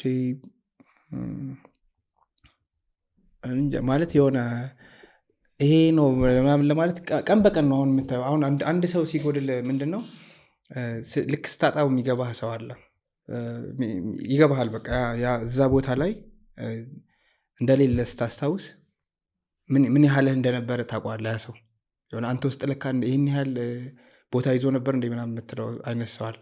ያኔ እኮ በመሬት ላይ ሆነህ እኮ ምንም ቫሊዩን አታውቀውም ምናምን እና ከዛ ቀስ በቀስ እየተሸራረፍክ ነው የምትሄደው። በቃ የሆነ እንትናም የለም ስትባል ያም የለም ልክ ፎቶውን ታያለህ፣ ስልክ ቁጥሩን ታያለህ ስልክ ላይ እና ድጋሚ ነው የሚሆነው ሀዘኑ። ይሄ በአንድ ቀን የሚወጣልሃል፣ በዛ ላይ አልቀበርከውም እና ከባድ ነበር እንደዚህ። አሁን ህይወት እንግዲህ ሚኒንግ ትፈልጋለች፣ ትርጉም አይደለ? ጓደኞችህን በዚህ መልኩ ሉዝ አድርገሃል፣ አባትህ አርፏል፣ ወንድምህን ቤተሰብህን በዛ ሁኔታ ውስጥ አልፈዋል ብዙ ሰዎች። ለአንተ የህይወት ትርጉም አሁን ምንድን ነው? አሁን ምንድን ነው የሆነ ሰዓት ላይ ልክ እንደ ቅድም እንደተባባል ነው አሁን ህልሞች ነበሩን። የሆነ ነገር እናልማለን፣ የሆነ ነገር የሆነ ቦታ ላይ እንደርሳለን እንል ነበር። ከዛ ያ ነገር እንደማይሆን ያ ነገር በሆነ አጋጣሚ እንደሚፈርስ ማለት ድሮ እኔ ምን አስባለሁ፣ እኔ ነገሮች ላይ ኢንቮልቭ እስካላረግኩ ድረስ ነፃ መሆን ይመስለኝ ነበር። ኢቭን በጨለማ ምናምን ሲሄድ እኔ ጠላት የለኝ ምናምን ማይነካኛል ምናምን ነው የምለው። አሁን ልክ ጠላት ያለው ሰው ብቻ ነው እንትን የሆነ ነገር ሆናለሁ የሆነ ሰው ቢይዘኝ የሆነ ሰው ቢገለኝ ምናምን ብሎ የሚያስበው ጠላት ያለው ሰው ብቻ ይመስለኝ ነበር። ለካ ጠላት ሳይኖርህም ልትጎዳ ትችላለህ ማለት የሆነ ሰው ሊያጠቃህ ይችላል። እና እንደዛ አይነት ነገር ውስጥ ነው ያለው። አሁን የሆነ አንተ ብትሰራም ባትሰራም ለህልምህ ብትለፋም ባትለፋም ህልምህ ሊፈርስ ይችላል የሆነ እና አሁን ትርጉም ብዙ እንትን አለ። ይሄ እንደዚህ ይሆናለው እንደዚህ እንትን አጋጣሚዎች ከመጡ ያን አጋጣሚ ልጠቀም እችላለሁ ነው እንጂ ግን እንደዚህ በዚህኛው ወይ ከሄድኩኝ ይሄ ነገር ይሳካል። ይሄኛው ምናልባት ዓለም ውስጥ ነው ያለው። ይሄ በቃ ያለ ተስፋ ያለ ምናምን እንደዛ የመጣውን ነገር መቀበል ምክንያቱም ኤክስፔክቴሽን በጣም ብዙ ጎድቶኛል። የሆነ ሰው የሆነ እኔ ጋር ይኖራል ብዬ ማሰበኝ የሆነ ከኔ ጋር ረጅም ዓመት ይኖራል ብዬ ማስበው ሰው ስታጣ ይሄኛው ህልሜ ይኖራል ብለህ ምናምን ስታጣ አለመጠበቅ ነው መጨረሻ ላይ የምታተርፈው። ባልጠብቅ ይሻላል ነው እና እዛ ነገር ውስጥ ያለው ይመስለኛል ነው። ሀብታሙ ከዚህ በፊት ህይወትን አስቦ አቅዶ እንዲያረጋለው በዚህ ዓመት ምክንያቱም ሁሉም ወጣት ሁሉም ሰው ሲኖር እነዚህን ነገሮች እያሰበ ነው የሚሄደው። አሁን ያለው ሀብታሙ ደግሞ ነገሮችን ለእድል ሰጥቷል ማለት ነው። ከሆኑ ይሆናሉ የሆነ ምንድነው ብዙ ጊዜ ተስፋ ሲኖርህ ደስታን ነገር ነው የምትጠብቀው። ነገ ላይ ደስታ ነው የምትጠብቀው። ነገ የሆነ ነገር ያልፍልኛል፣ አሁን ብጎዳም ነገ የተሻለ ቀን ሊመጣ ይችላል ነው የምትለው። አሁን ብጎዳም ነገ የባሰ ልጎዳ ይችላል፣ አይታወቅም። የግድ ደስታ ይመጣል ማለት አይደለም። ነገ ልክ ሁሉም ያልፋል ምናምን ሲባል ወዴት ነው የሚያልፈው? አሁን ወደ ከባዱ ነገር ነው የሚሄደው ወይስ ወደ ጤነኛው ጊዜ ነው የሚመጣው የሚለው ነገር ራሱ አሁን ያጠራጥረኛል። እኔ መጠራጠር ማለት የሆነ መጠራጠርም ሳይሆን በቃ ትቼዋለሁ። ነገ መጥፎ ቀን ሊመጣ ይችላል። ሜይ ቢ ጥሩም ቢሆን ብዙ ያን ያህል አለመጠበቅ እዛ ውስጥ ነው ያለሁት እና ያ የፈጠረው ያ እንትኑ ይመስለኛል። እንግዲህ አሁን የጦርነቱ ያ የፈጠረው ጫና ይመስለኛል ወደዚህ አይነት ፍልስፍና ያስገባኝ። ይህን ፍልስፍና ተቀብለኸዋል? በግዴታ ማለት ካልሆነ አንኖርም ማለት አትኖርም። ይሄ ምንድነው ተስፋ ላድርግ ካልክ ምናልባት እብደት ሊመጣ ይችላል። ተስፋ አድርገህ ነገ እንደዚህ ነው የሚሆነው ብለህ ተስፋ አድርገህ እኔ አሁን ነገ እንደዚህ ይሆናል ብዬ ያ ኤክስፔክት ያደረግኩት ነገር ያ አብሮኝ ይኖራል ያልኩት ሰው በሞት ባጣው ምን ያህል ልጎዳ እንደምችል አስበው። ስለዚህ አሁን ሊኖር ይችላል ነው የሆነ ሞትን ይዘኸው ትዞራለህ። አሁን ላይ የሆነ በቃ እኔም ልሞት እችላለሁ። ሳሟን በጣም የቅርቤ ሰው ሊሞት ይችላል። የሆነ የምጠብቀው ነገር ላጣ እችላለሁ። እንደዛ አይነት ነገር እያልክ ስትኖር እንትኑም ይቀንሳል። ሰጥተዋል የሆነ ቦታ ለዛኛው ለኔጌቲቭ ይሄ እንትኑ ነገር ካልሆነ ጥሩ ነገር ብቻ ካየ እንደዛ ብዬ ስለመጣው ይመስለኛል አሁን ከባዱም እንትን የደረሰብኝ።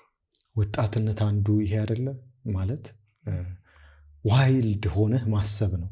ችግር የለም አይደለም እና ብዙ ነገሮችን በዛ ልክ ታስብና ከዛ እዛ ላይ ለሰማይ ዘለ ጣራ መንካት ማለት ነው። ወር ለሰማይ ዘለ አንዳንዴ ሰማዩንም ልትነካው ትችላለህ እና ያንን ኢነርጂ ከዛ አንጻር ነው ለማየት የሞከርኩት። ብዙ ሰዎች ይሄን ጥያቄ ለሁለታችሁም ነው እና ብዙ ሰዎች ከጦርነት በኋላ ዝም ነው የሚሉት። በቃ ብዙ ማውራትም አይፈልጉም። ምናምን ነገር ለምንድን ነው እንዲገጥሟቸዋል?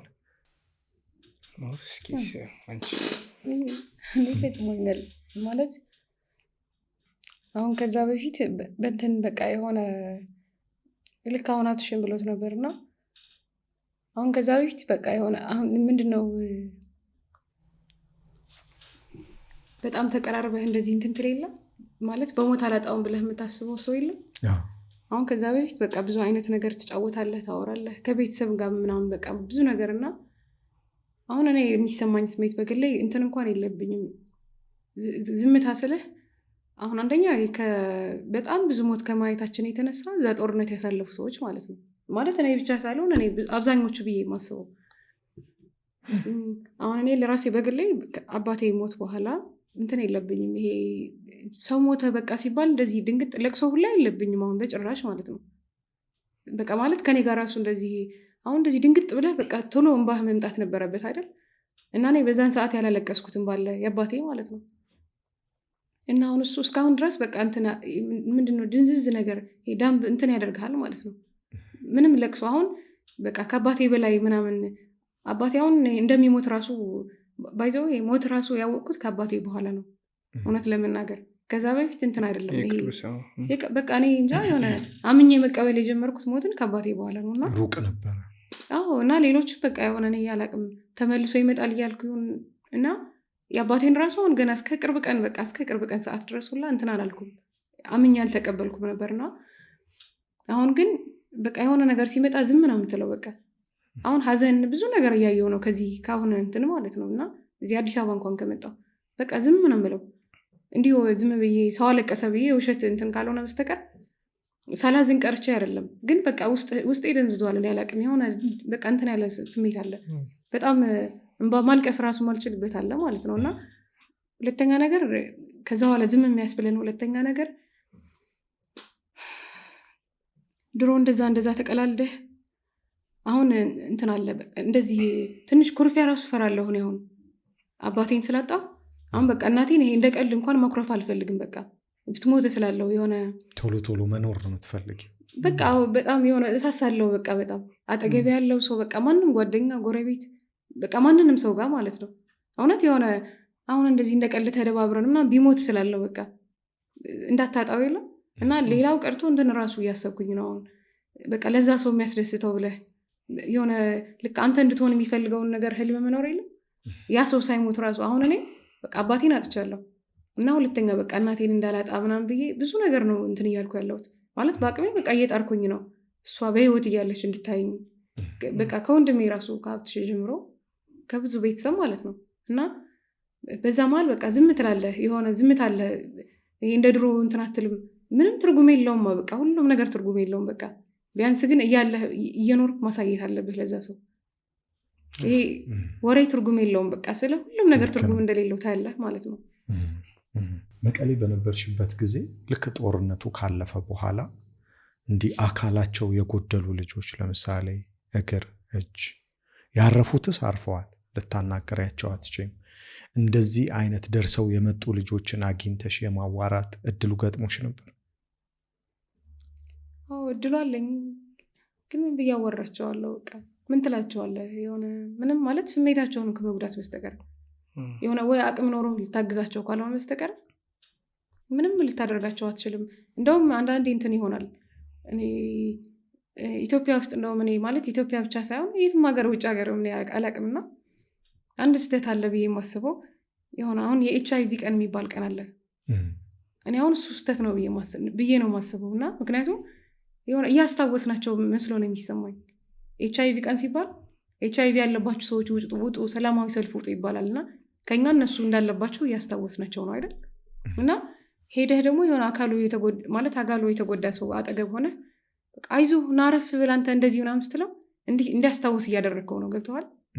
የሆነ እግሩ ማለት አካሉ እንደተጎዳ እና ልክ በቃ እኩል ልክ እንዳንተ እንትን ነው ማድረግ ያለብህ እንጂ ማገዝ አቅሞ ቢኖረኝ እኔ ባግዛቸው ብቻ ነው የምመርጠው እንጂ ሌላ ምንም የምናገራቸው ቃላት የለኝም የምገልጸው ስለ ህልማቸው አንዳንድ ጊዜ። ምክንያቱም ብዙ ነገሮች ይገለበጣሉ። ቅድም እንዳልከው መስማት ነው። አሁን እኔ በህይወቴ ጦርነት አይቼ አላቅም። በደንብ ማቹርድ ሆኜ አየሁት የምለው ጦርነት ይሄኛውን ጦርነት ነው። እንዳልከው በ90 የነበረው የኢትዮ ኤርትራ ጦርነት ምንም ሴንሱም የለንም። ጨዋታ ይሁን ጦርነትም ይሁን ብዙ አይገባንም እና ይሄኛው ግን በደንብ ትሰማለህ። ሰዎች ይመጣሉ፣ ያወሩሃል ያለውን ነገር።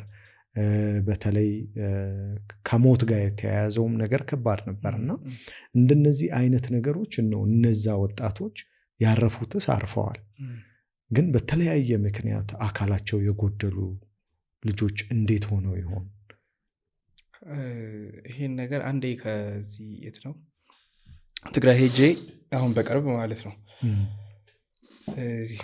የጓደኞቼ ቤተሰብ ነው ልጁ እና አብሮን እንትን በቃ የሆነ እኛ ለጉብኝት ነው የሄድነው፣ ግን አብሮን በቃ እንትን እያለ ነው የተጫወተ ነው እንደዚህ እንትና ይሄ አንደኛ የተገለለ ነው ልጁ ማለት እኛ እንጫወታለን ከአዲስ አበባ ነው የሄድነው እኛ ዝም ነው በቃ የሚለው። አንደኛ ቀደም እንዳልኩ የስነ ልቦናው ምናምን የሚፈጥረው ነገር ወደኋላ አይቀርህ ይመስላል እና የሚያወሩት ነገር ምናምን የሆነ እንዲህ በቀላቅል እንደዚህ ይሉኝ ይሆን ምናምን ብሎ መፍራት ነገር አለበት ልጁ። ነፃነት አሁን ድሮ ነፃነት አላል የሆነ ኩዮችን እንደፈለክ ነው የምታወራው። አሁን ላይ እንዲህ ብል እንዲህ ቢሆንስ የሚል ነገር አለና ከዛ ልጁ እንደዚህ እንትን እያለ አንድ ቀን እኛም በቃ ብዙ እንትን አላለም፣ አብሮን አለ መጫወት ከፈለገ ይጫወታል ነው። ምክንያቱም እዚህ እንደዛ ነና እና አንድ ቀን ተጫወት እንጂ ምናምን ብለን ድንገት ጀመረ ማለት ነው መጫወት እና ወደ ከአዲግራት ወደ የት ነው ወደ አድዋ ምናምን እየሄድን ነው መንገድ ላይ እና ቦታውን አይቶት ነው እዚህ ነበር የተመታሁት አለኝ። እዚህኛው ተራራ ጋር ምናምን ነበር ጦርነት እዚህ ጋር ነበር የተመታሁት ምናምን ብሎ ተመታል እንዴ ምናምን አልኩት እና እንዲያው ምናምን እንዲህ ሲያሳየኝ እኔ ማለት እንደዛ ሰው እንትን ይሄ እንዳለ ባዶ ነው ማለት ይችላል ልጁ ማለት ነው። እና እንዴ ምንድነው ምናምን እንደዚህ በቃ እዛ ያልኩህ እኮ እዚህ ነው የተመታሁት እንደዚህ እንትን ነገር እና በጣም ነው የሚያስደነግጠው። ይሄ በቃ የለም የሆነ እንትን እያለ ህመሙን አሁን እንደዚህ ኖርማል የሞተም ሰው ምናምን ስላየ ነው መሰለኝ እሱ ኖርማል አድርጎታል። ትንሽ እዚህ ጋር ጀመረችኝ ምናምን ይላል። እኔ ደግሞ ብርድ ምናምን ነበር የሚመስለኝ እና እንዳለ ይሄ በቃ የለም በለው እንደዚህ እና ከዛ ሲነግረኝ የአካል ጉዳተኛ አሁን ኤቢሲ ምናምን ተብሎ ወጥቶላቸዋል እዛ ትግራይ እና አይ ቲንክ እንትኑን ልሳሳት እችላለሁ ኤቢሲ ምናምን ነው። ግን በጣም አካል ጉዳተኛ ሆነው ይሄ መንቀሳቀስ በሞዴስ የሚጠቀሙ አሁን ምንም ነገር መንቀሳቀስ የማይችሉ ሰዎች አሉ። የሆነ ቦታ አለ የተቀመጡበት ማለት ነው ይሄ እንትን አንድ ላይ። ሁለተኛ ልክ እንደሱ ይሄ መካከለኛ አይነት ጉዳት ነው የሚባሉ አሁን ለኔ በጣም እንትን እንጂ እዛ በጣም ሙሉ አካሉ ምናምን ያጣ ስላለ እንደ ቢ ነገር ነው መሰለኝ እሱ። ሶስተኛ ደግሞ ይሄ ጣቱን ምናምን ያጣ ሊኖር ይችላል የሆነች አካሉ እንደዚህ ማለት እኔ አሁን ቀላል ነው ማለት ራሱ ይከብደኛል እነሱ በሚሉት እንትን ስመድበው ነው እንጂ። እና ምን ይለኛል አሁን ሲሄዱ ታክሲ እንትን ተፈቅዶላቸዋል እነሱ ዘምተው ምናምን የነበሩ ካሉ በነፃ እንዲሳፈሩ እና የሆነ ሰዓት ላይ ምን ባካ አያሳፍሩንም እኮ ምናምን አለ። ምክንያቱም የሚታይና እነሱም እንግዲህ እኔ ባለ ታክሲዎቹንም እንዳልፈርድባቸው ለእንትን ነው የወጡት ለስራ ነው የወጡት በነፃ ነው ውሰዷቸው የተባሉት እና እነሱ መስራት ይፈልጋሉ እና ከርቀት ሲያዩ አረ ይሄ በቃ አይከፍልም ምናምን ብለው ጥለውን ይሄዳሉ። መጀመሪያ አካባቢ ይንከባከቧቸው ነበር፣ ኋላ ግን እነዚህኛዎቹም እንጀራቸው ነው እና ምን ይላል አሁን ያለው አስተዳደር የሚንከባከበው እነዚህ ጣታቸው ትንሽ ጉዳት ምናምን የደረሰባቸው ነው የሚንከባከበው። ለምን ዞሮ ሊያጠቁት ይችላሉ፣ አቅም አላቸው ስቲል መተኮስ ምናምን የሆነ አቅም አላቸው የመታጠቅ ምናምን አቅም አላቸው። እነዛ እንትን ያሉትን ሰዎች የከፋ ጉዳት ላይ ያሉት ሰዎች ማንም ዞር ብሎ ያቸው አሉ። በቃ እንትን ላይ ያስደነግጣል። አሁን እኔ አላየሁትም እንደውም ግን ሲነግሩኝ በቃ አካባቢያቸው ላይ ምንም ነገር የለም። ቦታው በቃ የሆነ በቃ የሚሸት ምናምን ነገር ሆኗል። እና አስበው ሞዴስ እንኳን ማለት አካል ጉዳተኛ ሆነው በቃ እንትን ማለት ስለማይችሉ እና ዞር ብሎ የሚያያቸው ሰው የለም ማንም ሰው። ይሄ በቃ ድንገት ይሄ ምንድን ነው የሚረዱ ምናምን ሰዎች የሉም፣ በጎ ፈቃድ ምናምን እንደዛ አይነት ሰዎች መጥተው ካላገዟቸው በስተቀር ማለት ነው እንጂ ማንም ዞር ብሎ አያቸው። እና እንደዛ አይነት ነገር ነው የሆኑት አሁን አኗኗራቸው። እንትኑ ትዝ ይላቸዋል።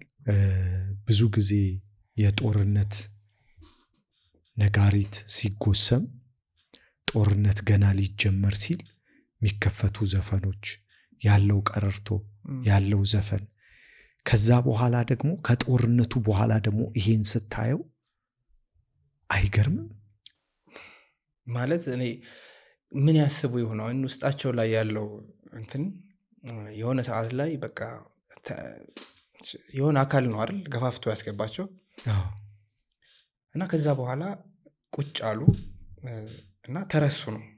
ምን አሁን ጭንቅላታቸው ውስጥ ምን ያስቡ ይሆናል? የሆነ ለብቻቸው የሚያስቡት ይመስለኛል። ምክንያቱም አንዳንዴ የሆነ ተሸወድን ማለት ራሱ እኮ ይከብዳል አይደል? እንደዚህ እኮ ተሸወድኩኝ እንደዚህ ገብቼ፣ ምክንያቱም አካልን ካጣ በኋላ ተሸወድኩ ብትል እና አሁን ያን ልጅ አልኩ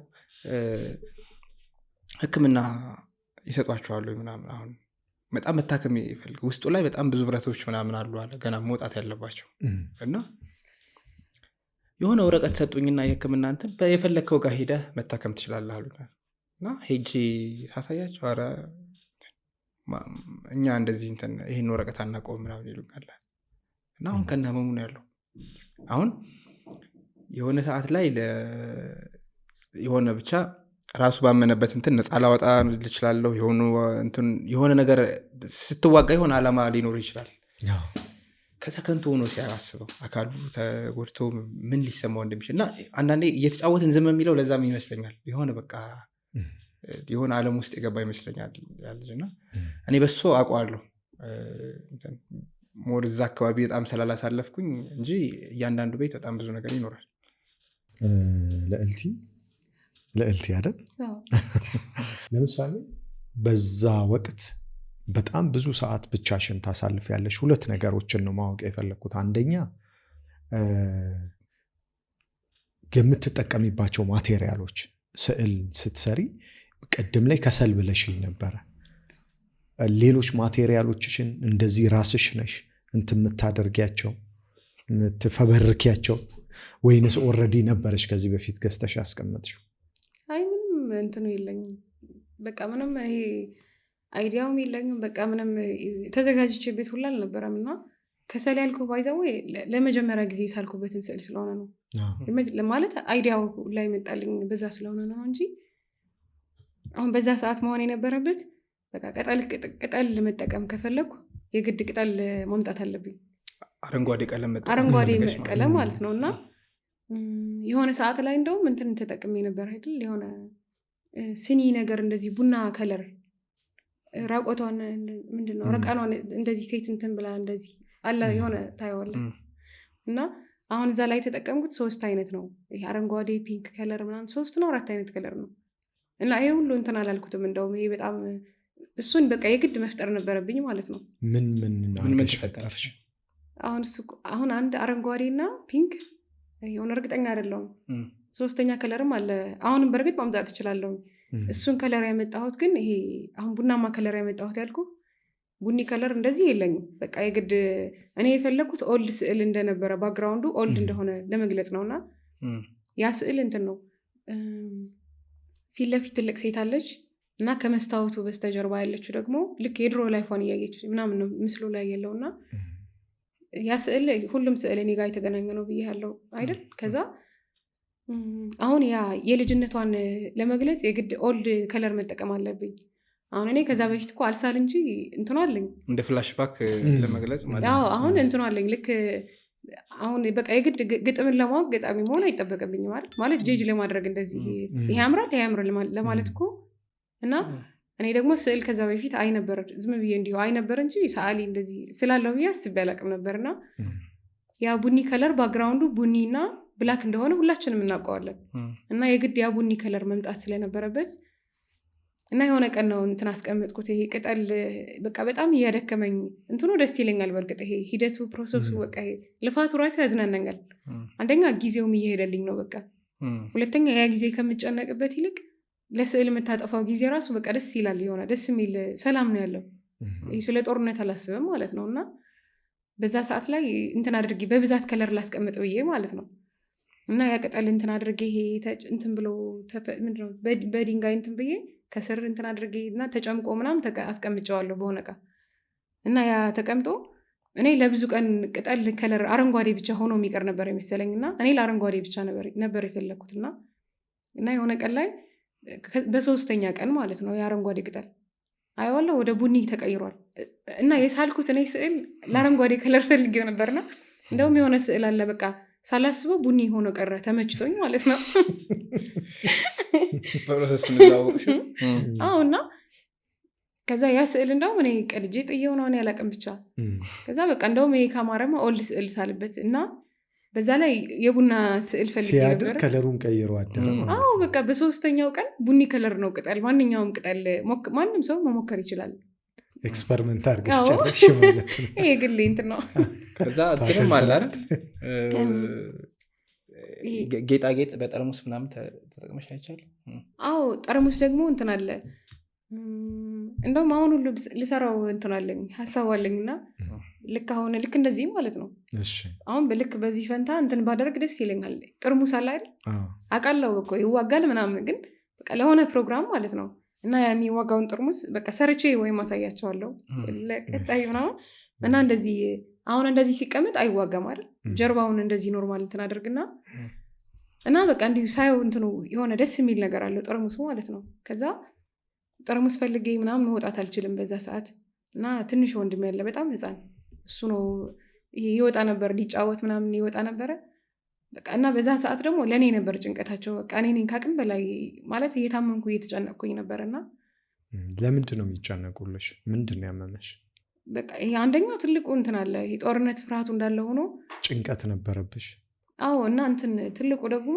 አሁን አባቴ በህይወት እያለ በቃ እያንዳንዱ ነገር እሱ አለልኝ ብዬ አስብ ነበር የሆነ እሱ ይጋፈጠዋል ብለህ ታስብ የለም በቃ ያለ ሀሳብ ነው የምትኖረው ትልቅም ሰው ብትሆኑ ማለት ነው እና በቃ እሱ ሲያርፍ ግን በቃ የግድ አንተ ነህ እንደ ትልቅ ማሰብ አለብህ እንደ አባትም እንደ እናትም በቃ ራሴን ማለት ነው እና በዛ ላይ ወደ ውጭም የመውጣት እድልም የላትም ቤት ውስጥ ነው የምትሆነው እሱ ራሱ አንድ የቻለ የራሱ ስትረስ በጣም ነው የሆነ የተዘጋ ቤት ውስጥ ራሱ መቀመጥ በቃ ራሱን የቻለ ትልቅ እንትን 2 ዓመት ሙሉ ቤት ተዘግቶብሽ ነው የተቀመጥሽው አዎ ወደ 2 አንዱ ዓመት በቃ ታመም ያለው በጣም ይሄ ቋሚ ማለት በጣም ከባድ ህመምተኛ ሆኖ ዲፕሬስ ሆናለች ዲፕሬስ ማለት ነው ዲፕሬሽን ይሄ ማልቀስ ይሄ መጮህ አለመቻል ማለት መጮህ ፈልገህ አለመጮህ ማለት ነው ምናምን በዛ ላይ እንትን ራሱ ተፈጥሮ ነበር ይሄ እንደውም አብትሽን ባለፈው እየነገርኩት ነበር እንደዚህ የመዘብ እንትን ማለት ስሜት አሁን ትንሽ ደስታ ነገር ካየሆነ በቃ እንደ ኖርማል ሰው አልነበርኩም እስከ ቅርብ ሰዓት እስከ አሁን ሰዓት ድረስ ማለት ነው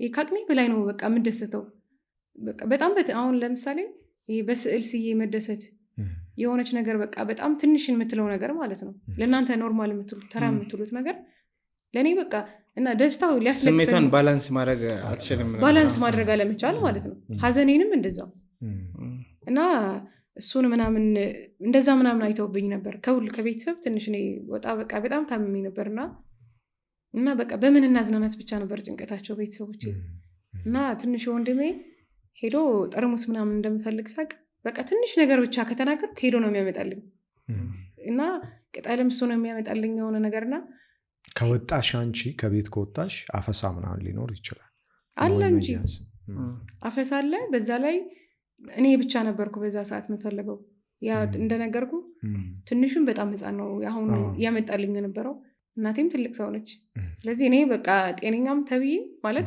ወጣት ምን ነኝ እዛ ቤት የነበርኩትና የግድ እኔ ነው የምፈልገው እና በተደጋጋሚ ራሱ ተጠርቼ ነበረ በቃ ማለት ወረቀት መጥቶልኝ ምናምን ነበርና ሰፈርም መጥቶላቸው ነበረ በእርግጥ በቃ በኔ ባች ያሉና ወጣቶች ሴቶች ወንዶችም ማለት ነው የሄዱም የቀሩም አሉ አዎ የቀሩም የሄዱም አሉ በቃ እኔም በጣም በብዙ ነገር ነው የቀረሁት በጣም በብዙ ተረፍ ያለው ነው ይባላል ብዙ ጊዜ ተረፍ ያለው ነው። አሁን ይሄንን ስዕል ቀጥለሽዋል? አዲስ አበባ ከመጣሽ በኋላ እየሰራሽው ነው? አሁን እሱን ከመጣሁ አካባቢ 1-2 ነው 3 ስዕል ብቻ ነው የሳልኩት።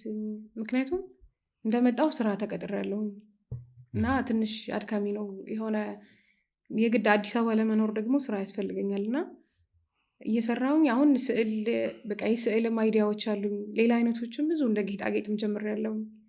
ድምጽ ምንድነው እሞካክራለሁኝ ብያለሁና ሙዚቃ ትግረኛ የሰራሽው? ይሄም ራሴ ነው የሰራሁት።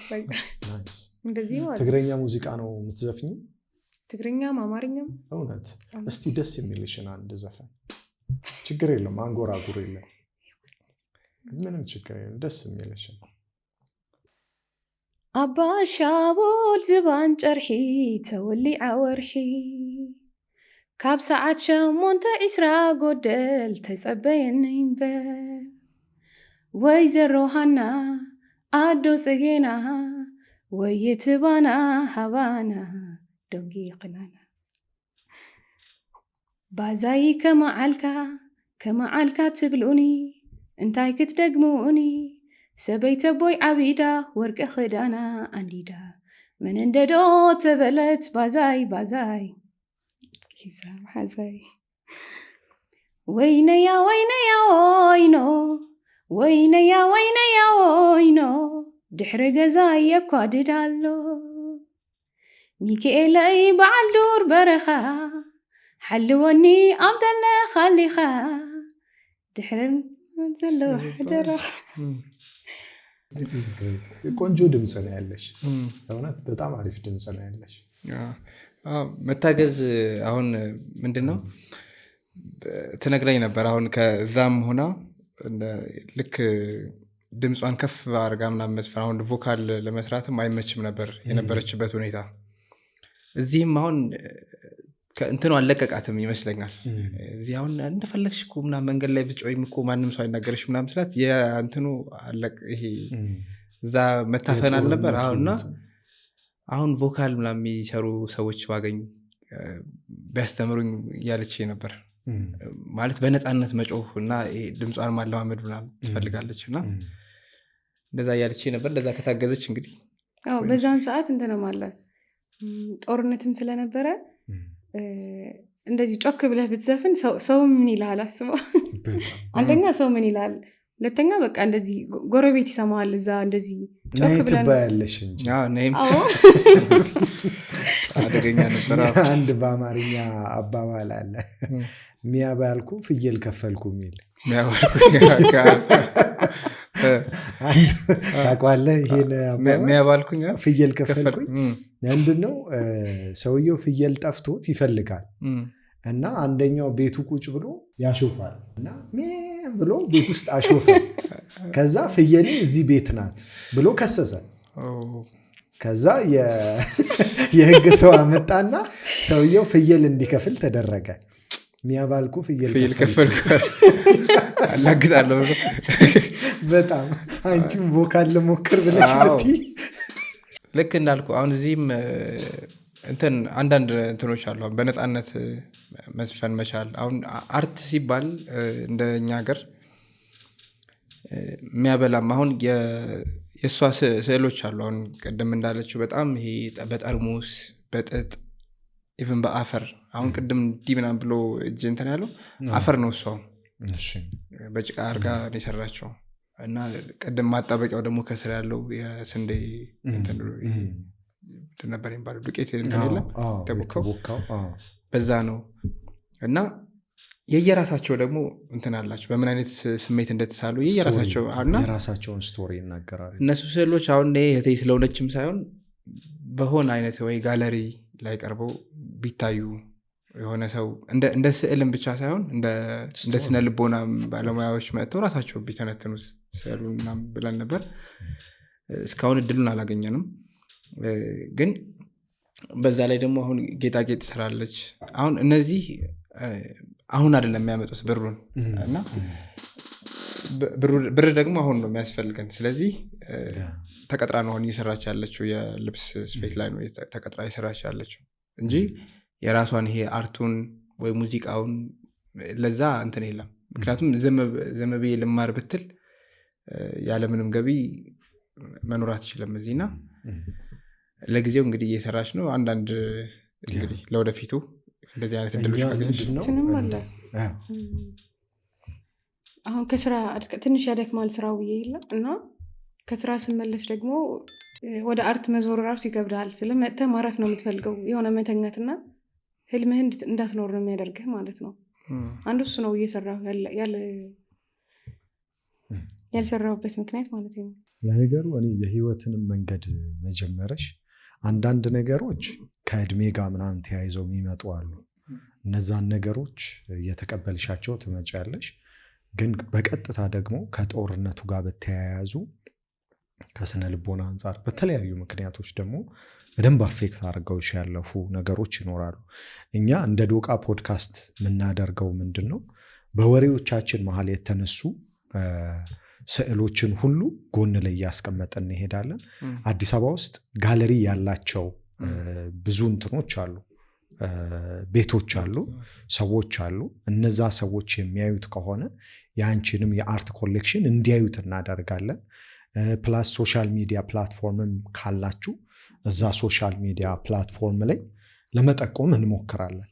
ቲክቶክ አለ፣ እዛ ላይ ቲክቶክ ላይ ሜንሽን እያደረግን ምንሰራቸውን ማስታወቂያዎች ምናምን ሰዎችን ወደዛ ሊድ እናደርጋለን። እንዳልከው እያንዳንዱ ነገር ገና እኮ ነው።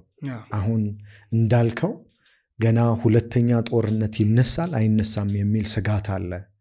ነገሮች ግን ሲያልፉ እያንዳንዱ እንደ ታሪክ ተመዝግቦ የሚቀመጥ ነገር ነው እና እነዚህም ስዕሎች አንዱ የዛ ታሪክ አካል ነው የሚሆኑት ማለት ነው። እንደው በጨዋታችን መሃል ግጥሞችህ በጣም አሪፍ ናቸው። እንደው ይቅርታ አድርግልኝ አላገኘኋቸውም እስካሁን። ለአድማጮች በልላቸውና ርዕሱን አንደኛ የት ማግኘት ይቻላል? መጽሐፍት መደብር ላይ አለ ወይስ ከገበያ ወጥቷል? በምን አይነት ሁኔታ ነው ያለው? አንፎርቹኔትሊ እንትን የለም፣ ይሄ አሁን ገበያ ላይ የለም። ጨርሼዋለሁ። በቃ አንድ ህትመት ነበረ፣ እሱ አለቀ። ድጋሚ ለማሳተም ደግሞ እንትን ነው ይሄ በ200 ብር ነበር የሚሸጠው መጽሐፉ እና ያኔ በ200 ብር ማለት በቃ እርካሽ ነበር ያኔ ሳሳተም። የዛሬ 2 ዓመት ነበር ያሳተምኩት። እርካሽ ስለ በቃ የወረቀት ዋጋውም ምናምን። ከዛ በኋላ ማለት እንትኑን ታየዋለህ ኢንፍሌሽኑ ራሱ እና ድጋሚ ለማሳተም ከባድ ነው። አለቀ ግን የመጀመሪያው አልቋል። አሁን ከገበያ የለም። ቀጣይ እስኪ ማሳተም ከሆነ ማትረሳው የምትወደው ማትረሳው ግጥም አለ? 2 ግጥሞችን ብለህልናል። ማትረሳው አለ? ይሄ ከዚህ ስሜቴ ጋር እያያዛል በእንዲህ መልኩ ነው ገለጽኩት ብለህ የምትለው? እንትን ልክ የጻፍኩበት ጊዜ አብዛኞቹ የተጻፉት የጦርነቱ ጊዜ ላይ ነው እና ያኔ ብቸኝነት አለ፣ ናፍቆት አለ፣ ቤተሰብ ጋር ሀዘን አለ እና እነዛ ነገሮች ስላሉ አንዳንዴ እነሱን የሚገልጹ ግጥሞች አሉ። የእሳቱ ግርፊያ፣ የውርጩ ኩርፊያ፣ በየሰከንዱ ከሞት ጋር ልፊያ፣ ከማይረግብበት ምድረ ሲኦል ነው የምኖርበት። እንደዚያም ሆኖ ላይን እንዲያበቃን ተስዬ ስለት ይችን ደብዳቤ ጽፌልሻለሁ አለው ለማለት። ፎቶዬን ግን ባልክልሽ ይሻልሻል፣ ባየሽው ቁጥር ያስለቅስሻል።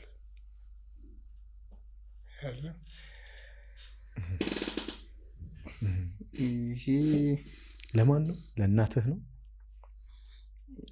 አዎ፣ ይሄ እንደዛ ነው የሚሆነው።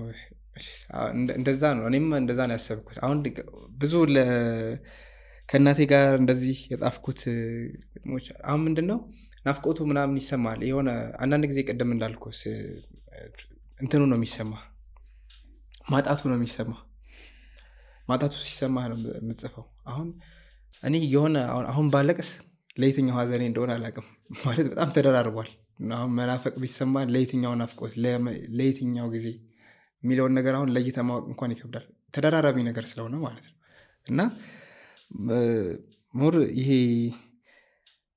አንድ ግጥም ነበረ ምናልባት መጨመር ከተፈቀደ አንዴ በደንብ በደስታ ትንሽ ለእናቴ ጽፌው ከዛ በኋላ እንትን ያልኩት ይመስለኛል።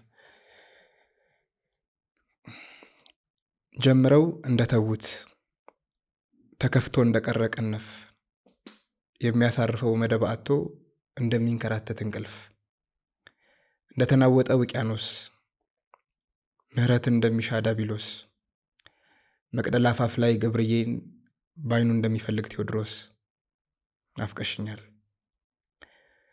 ማየት እንደጓጓ አይነ ስውር ጡጦ እንደገዛች ነፍሰ ጡር ፋሲካ እንደራቀበት ስቅለት ውቅያኖስ ፈልጎ እንዳጣ ጅረት ናፍቀሽኛል። ያው ይበዝ እንደዚህ የናፍቆት ወይ ሀዘን ግን ደግሞ ተቃራኒም ነገር አለው። አሁን አንዳንዴ ቅድም እንዳለችው የሆነ መጥፎ ነገር ሁኔታ ውስጥ ስትሆን ትንሽ ነገር ደግሞ የሚያስደስት ሰዓት አለ እና አንዳንዴ የሆነ ጊዜ ላይ የነበሩኝ ደስታዎች አሁን ሳስባቸው በጣም ይገርሙኛል። ምን አይነት ደስታዎች መሰሉ? አሁን ትልቁ ደስታ ማለት ቤተሰብ ማግኘት የሆነ ነገር ሲያልፍል የሆነ እንትን ነው ትልቁ ደስታችን ብዙ ጊዜ እና እነዛን እንደማታገኛቸው እርግጠኛ ስትሆን ወይ ተስፋ ስትቆርጥ በነዛ የሚያስደስቱ ነገሮች ትንሾች ይሆናሉ። ለምሳሌ በቃ ታክሲ ሰልፍ ይሆናል እኮ ይሄኔ ምናምን ብለው ባዶ ታክሲ ብታገኝ ምናምን በቃ ይሄ ደስ ይላል። ትልቅ ደስታ ነው ማለት ያ ነበር አሁን የሚያስደስተኝ ነገር። እና ደግሞ ቆንጆ ነገር ትናፍቃለህ እንዳለ በዙሪያ በጣም በመጥፎ ሁኔታ ውስጥ ስላለ ቆንጆ ነገሮችን ስለምትናፍቅ ምናልባት ስለ ቆንጆ ሴት ልጽፍ እችላለሁ። ያለውበት ሁኔታ እኮ በጣም ዳርክ ነው፣ ግን መጽፈው ስለ ቆንጆ ሴት ሊሆን ይችላል፣ ስለ ቆንጆ አጋጣሚዎች ሊሆን ይችላል። እና እነዛን መጽፈው እንትኖቹን ለማሳየት ነው። ምንድን ነው ይሄ የእነዚህን መናፈቅ አሁን ያለሁበት ነገር ጥሩ ስላልሆነ ማለት ነው። ከዛ በኋላ እንደውም ትንሽ ሰላም ሲሆን ሀዘን ነገር ደግሞ መጻፍ ጀመርኩኝ። ልክ ሲደላህ ነው የምታለቅሰው፣ እንደዛም ስላለ ማለት ነው። እንደዛ ነው። ምን እያሰብኩ እንደነበረ ታውቃላችሁ? ቀድም ገና ጦርነት ከመጀመሩ በፊት የነበረ ጉሰማ ዘፈኑ ምናምን ያዝበለው እኛ ምናምን የሚባል ነገር አለ ከሁለቱም ወገን። ከዛ ደግሞ ጦርነቱ ካለፈ በኋላ ጦርነቱን በፊት አውራሪነት ሲመሩ የነበሩት ሰዎች አሁን ያሉበትን ሁኔታ በየትኛውም አቅጣጫ በቀኝም በግራም ስታየው ምንድን ነው የምትታዘቡት? ምን አይነት ስሜት ይሰማችኋል? ለእኛ ብቻ ሳይሆን በተለይ ለነዛ ለተጎዱት ሰዎች ማለት ጦርነት ለወጡ ሰዎች በተለይ ማለት ነው። እና የዛኔ ውጡ የሚል ሙዚቃ ነው አብዛኛው ወጥቶ የነበረው። በእርግጥ በቃ እና ያ ትንሹ ህፃኑ የምልህ ወንድሜ ሁላ ጠርሙስ እያመጣልኝ የነበረው ራሱ የሆነ ሰዓት ላይ ሄዶ ነበር ማለት ነው። በቃ ሙዚቃው ስለተመቸው ብቻ ሄዶ ነበር ለትንሽ በቃ ልጅ ነው እኮ ታዳጊ ነው ያኔ በጣም ህፃን ነው። ያኔ 12 ያኔ አሁን ነው ከጦርነት አሁን 16 ያኔ 12 ምናምን 12 ነበረ ማለት ነው በዛን ሰዓት። እና ሄዶ የጎረቤቶች ልጆች ሁሉም ሲሄዱ ታጥቀው ምናምን በቃ አንተም ስሜት ምናምን ይነሳሳልኩ ምክንያቱን እኮ አታውቀው በጣም አንደር ኤጅ ሄደዋል። እና እሱ በዛን ሰዓት እንትን ሰጥተውታል። ደግሞ ምንድነው ሽርጥ ምንድነው የሚባለው በአማርኛ ሽርጥ ማለት ሽርጥ ምናምን ሰጧቸውና ልክ እንደማታለያ ነው ስለ ለልጆች ይሸወዳሉ። እና ሁለተኛ ሙዚቃው አለ እና በቃ ጎበዞች በቃ ደስ ትላላችሁ ምናምን ብለው ሰጧቸው ማለት ነው። እና ሄዶ ነበር እሱ ራሱ። ከዛ ጎረቤት ምናምን ነው የመለሳቸው የሰፈር ልጆች የሆነ መንገድ አለ የሚሄዱበት ጉዞ የሚያደርጉበት። እና እዛ መንገድ ሲሄዱ የሆነ የአንዱ ልጅ አባት አያቸውና ሁሉንም ይዟቸው ተመለሰ። በዛን ሰዓት የ12 ዓመት ልጆች ነበሩ ሁሉ ሄደው የነበረው የሰፈር ልጆች ማለት ነው። ተረት እኮ ነው የሚመስለው ይሄ በጣም አይደለም ማለት እንዲህ ይዘው ሲሄዱ ከዛ አባትየው ደርሶ መለሰ ነው። እኔ አሁን እውነትም አይመስልም ሲነገር። አንተ ጋር እንዴት ነው ሀብትሽ? እኔ ጋር አሁን ያለችው ወንድሜ ልክ ሲሄድ ይሄ 7ኛ ክፍል ጀምሯል በቃ ይሄ ጦርነቱ ጋብ ካለ በኋላ ሲሄድ በቃ 7ኛ ክፍል ተማሪ ነው ምናምን ብለው እና ምን እንደምትወደው ትምህርት ምናምን ፊዚክስ አለኝ። ማለት በጣም ብዙ ጊዜ ፊዚክስን ካየው እየጠላን ነው የመጣ ነው። ይሄ እንደ ኢትዮጵያ ተማሪ ምናምን ከባድ ነው ምናምን አይደል? እንዴት ፊዚክስን ወደድክ ምናምን? አይ በቃ ፎርሙላዎች ምናምን ብዙ ነገር የሚፈጥረው በፊዚክስ ነው ለዛ ነው። እና በፊዚክስ ምን አይነት ፎርሙላ መፍጠር ፈልጋለሁ? የጉዳት አለኝ የጉዳትን ፎርሙላ መፍጠር ፈልገው ነው ሲል እንደነገጥኩ ምንድነው ማለት ምን አይቶ ነው እስክል ድረስ ይሆንና አሁን መሰለኝ የጦርነቱ በጣም አስከፊው ነገር አሁን እኔ ጀስት ከምሰማው የራሴንም እንትን ልነግር እችላለሁ፣ ግን ከሰማሁት የእነሱ ስለሚብስ እና ኢዝሊ የሆነ አሁን መሳሪያ የታጠቀ ሰው አሁን ህፃናት ሆነው መሳሪያ ታጥቀዋል እና ህፃናት ናቸው። ከዛ ከገቡ በኋላ ጦር ሜዳ ከገቡ በኋላ ማለት ትምህርትን አስበው ይሄ እዛ ውስጥ አሁን ተመልሰው ሰላም ከሆነ በኋላ ሊማሩ ነው እነዚህ ሰዎች እነዚህ ህፃናት እና እዛ የሆነ ሰው ሲሞት አይተዋል፣ የሆነ ሰው እንትን ሲል አይተዋል። እና ኢዝሊ ደግሞ የሆነ በጉልበት ነው ነገሮችን ማድረግ የምትችሉት። አሁን እዛ ኤክስፔሪንስ ያደረጉት በጥበብ በምናምን ሳይሆን በጉልበት ነው። በቃ ታግላ የሆነ ነገር ማሸነፍ ምናምን። በዛ ላይ እንደ አንድ እንትና ወስደውታል። ልክ እስክሪብቶ ምናምን ሲይዙ የነበሩ ልጆች መሳሪያ ምናምን ለምደዋል። በቃ እጃቸው ላይ ቦምብ ምናምን ለምደዋል። እና ሰላም እንኳን ሆኖ ያለ ቦምቡና ያለ መሳሪያው መንቀሳቀስ ይከብዳቸዋል። ሙሉ ሰው የሆነ አይመስላቸውም። በቃ ያንን ነገር ይዘው ነው የሚሄዱት። ምንድነው አሁን እንደዚህ አይነት ነገር ሰላም እንኳን ሆኖ አያልፍም ነገሩ። አሁን ከአስተማሪ የሆነ ሰው እንደዚህ ቢናገራቸው አስተማሪን የሚሰሙ ይመስለዋል። አሁን ለምሳሌ ተንበርከክ፣ አሁን ሰው ሲሞት ያየ ህፃን ልጅ ከስንት ሞት የተረፈ እንትን መንበርከክ አሁን ልክ እንደኛ ልጅነት መንበርከክ ቅጣት ይመስለዋል። የሆነ ተንበርከክ እንደዚህ የቤት ስራ ካልሰራህ ምናምን ሲባል የሚሰማ ይመስላል ዝም ብለህ ስታስበው። እና እንዳለ ልጅነታቸውን ነው የሚያጡት በዚህ እንትንና ያለ በጣም ይሄ በእነሱ ሳይድ አሁን ስሰማ ማለት ይሄ በእንትን ከኔ ኤክስፒሪየንስ አሁን ሳያቸው በቃ አሁን ልክ እንዳልከው መሪዎቹን እንትን ማለት ምን ያህል ቅድም እንዳልኩ የሆነ እርግጠኝነት ነው የማይሰማኝ። አሁን እገሌ እንደዚህ ያለ እገሌ እንደዚህ ምንም ነገር ሊባል ይችላል፣ ምንም ነገር ሊደረግ እንደሚችል ነው በቃ እዚህ ሀገር በቃ የገባኝ ነገር የሆነ ሰው ምንም ነገር ያደርጋል የሚል ነገር ላይ ደርስ። አሁን ድሮ ሞራል ነበረን፣ በጣም የሞራል እንትኖች ነበሩን አይደል?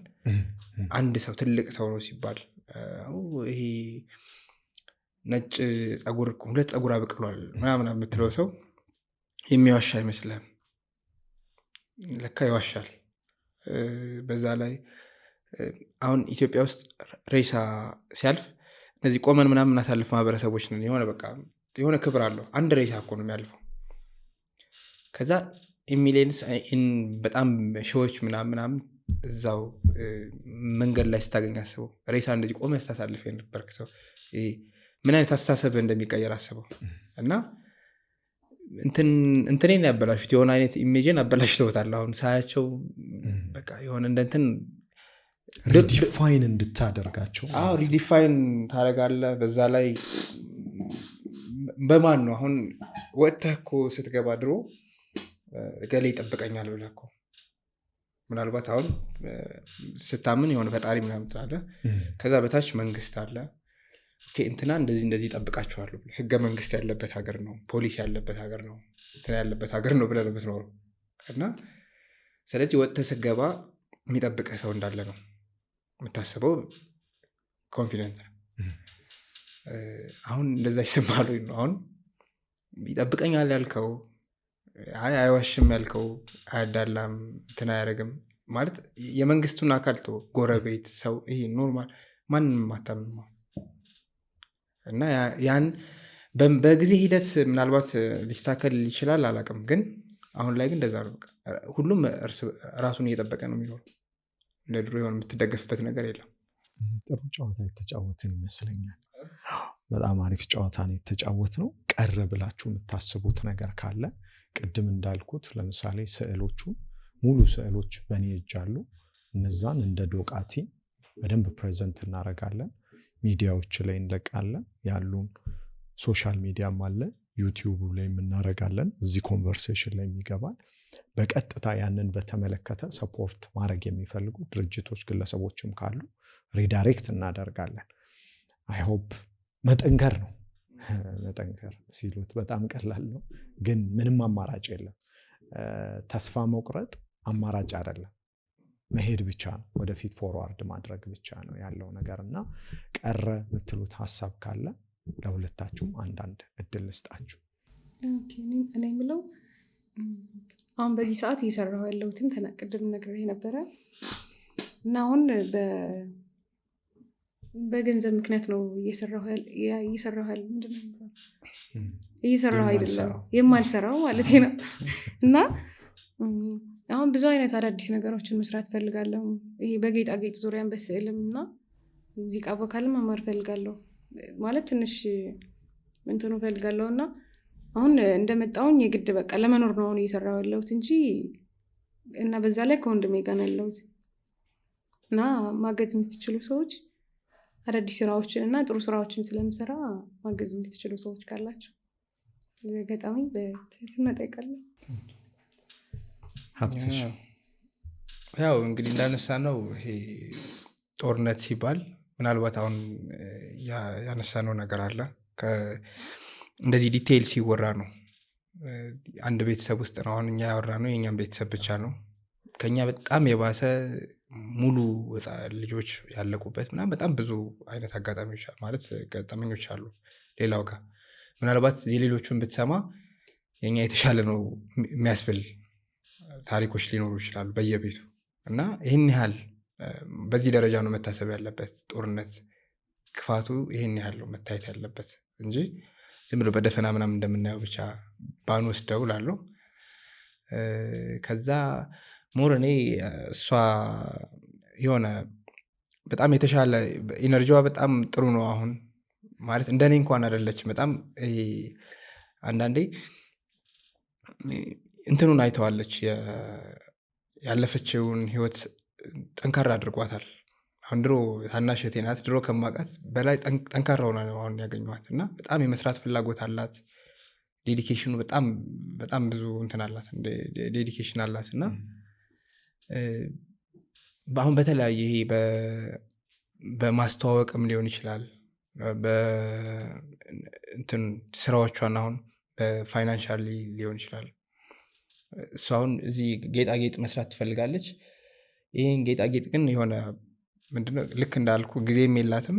ከጊዜዋ ላይ ደግሞ እንትን ብላ ስትሰራ ማንም ሰው አያውቃትም። አሁን የሰራችውን እንኳን ማስተዋወቅ እንኳን የሚችል ሰው የለም እና በዛ ላይ ማቴሪያሎቹን አሁን በቃ ሄደን ነው መርካቶ ምናምን እነዚህ የገዛናቸው የሆነ በትንሽ ፍሬ ምናምን የገዛናቸው እና የተሻለ የሚያማክራት እንኳን በሙያ እንኳን ቢኖር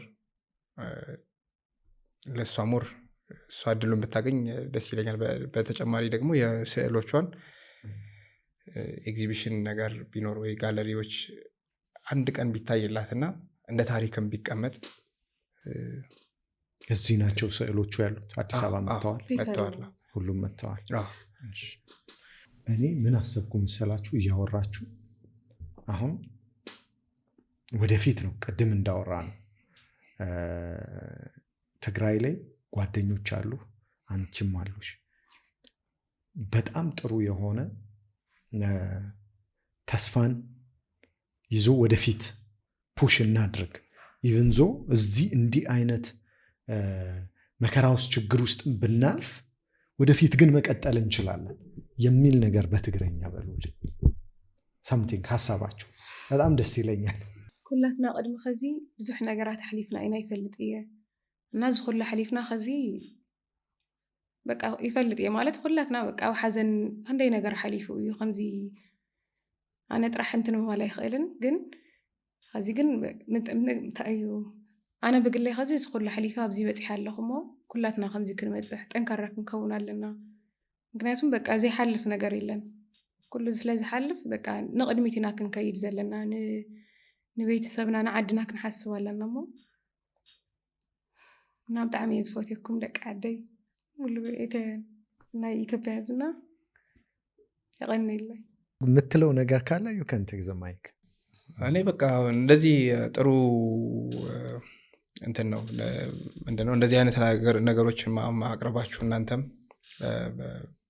በጣም ማለት ኮንሰርን እንትን የሚያስፈልግ ማለት ይሄ በጣም የሚያስፈልገው ይሄ እንትን ነው ጉዳይ ነው። ትልቅ ቀላል ነገር አይደለም እና እንደዚህ የሆነ አንድ ግለሰብ ምን ያህል ነገሮችን ሊያሳይ እንደሚችል ምን ያህል አገርን ሊያሳይ እንደሚችል አንድ ማሳያ ልትሆን ትችላለች እሷ። ሌሎችም እንደዚህ አይነት እንግዶችን ይልመድባችሁ ማቅረብ እና ቴንኪው በጣም እናመሰግናለን። ተመልካቾቻችን እንግዲህ ከልዕልቲ ሀደራና ከሀብታሙ ሀደራ ጋር ያደረግነው ቆይታ ይህንን ይመስል ነበረ። የእናንተን ሀሳብና አስተያየት ከታች እንጠብቃለን። ሰላም።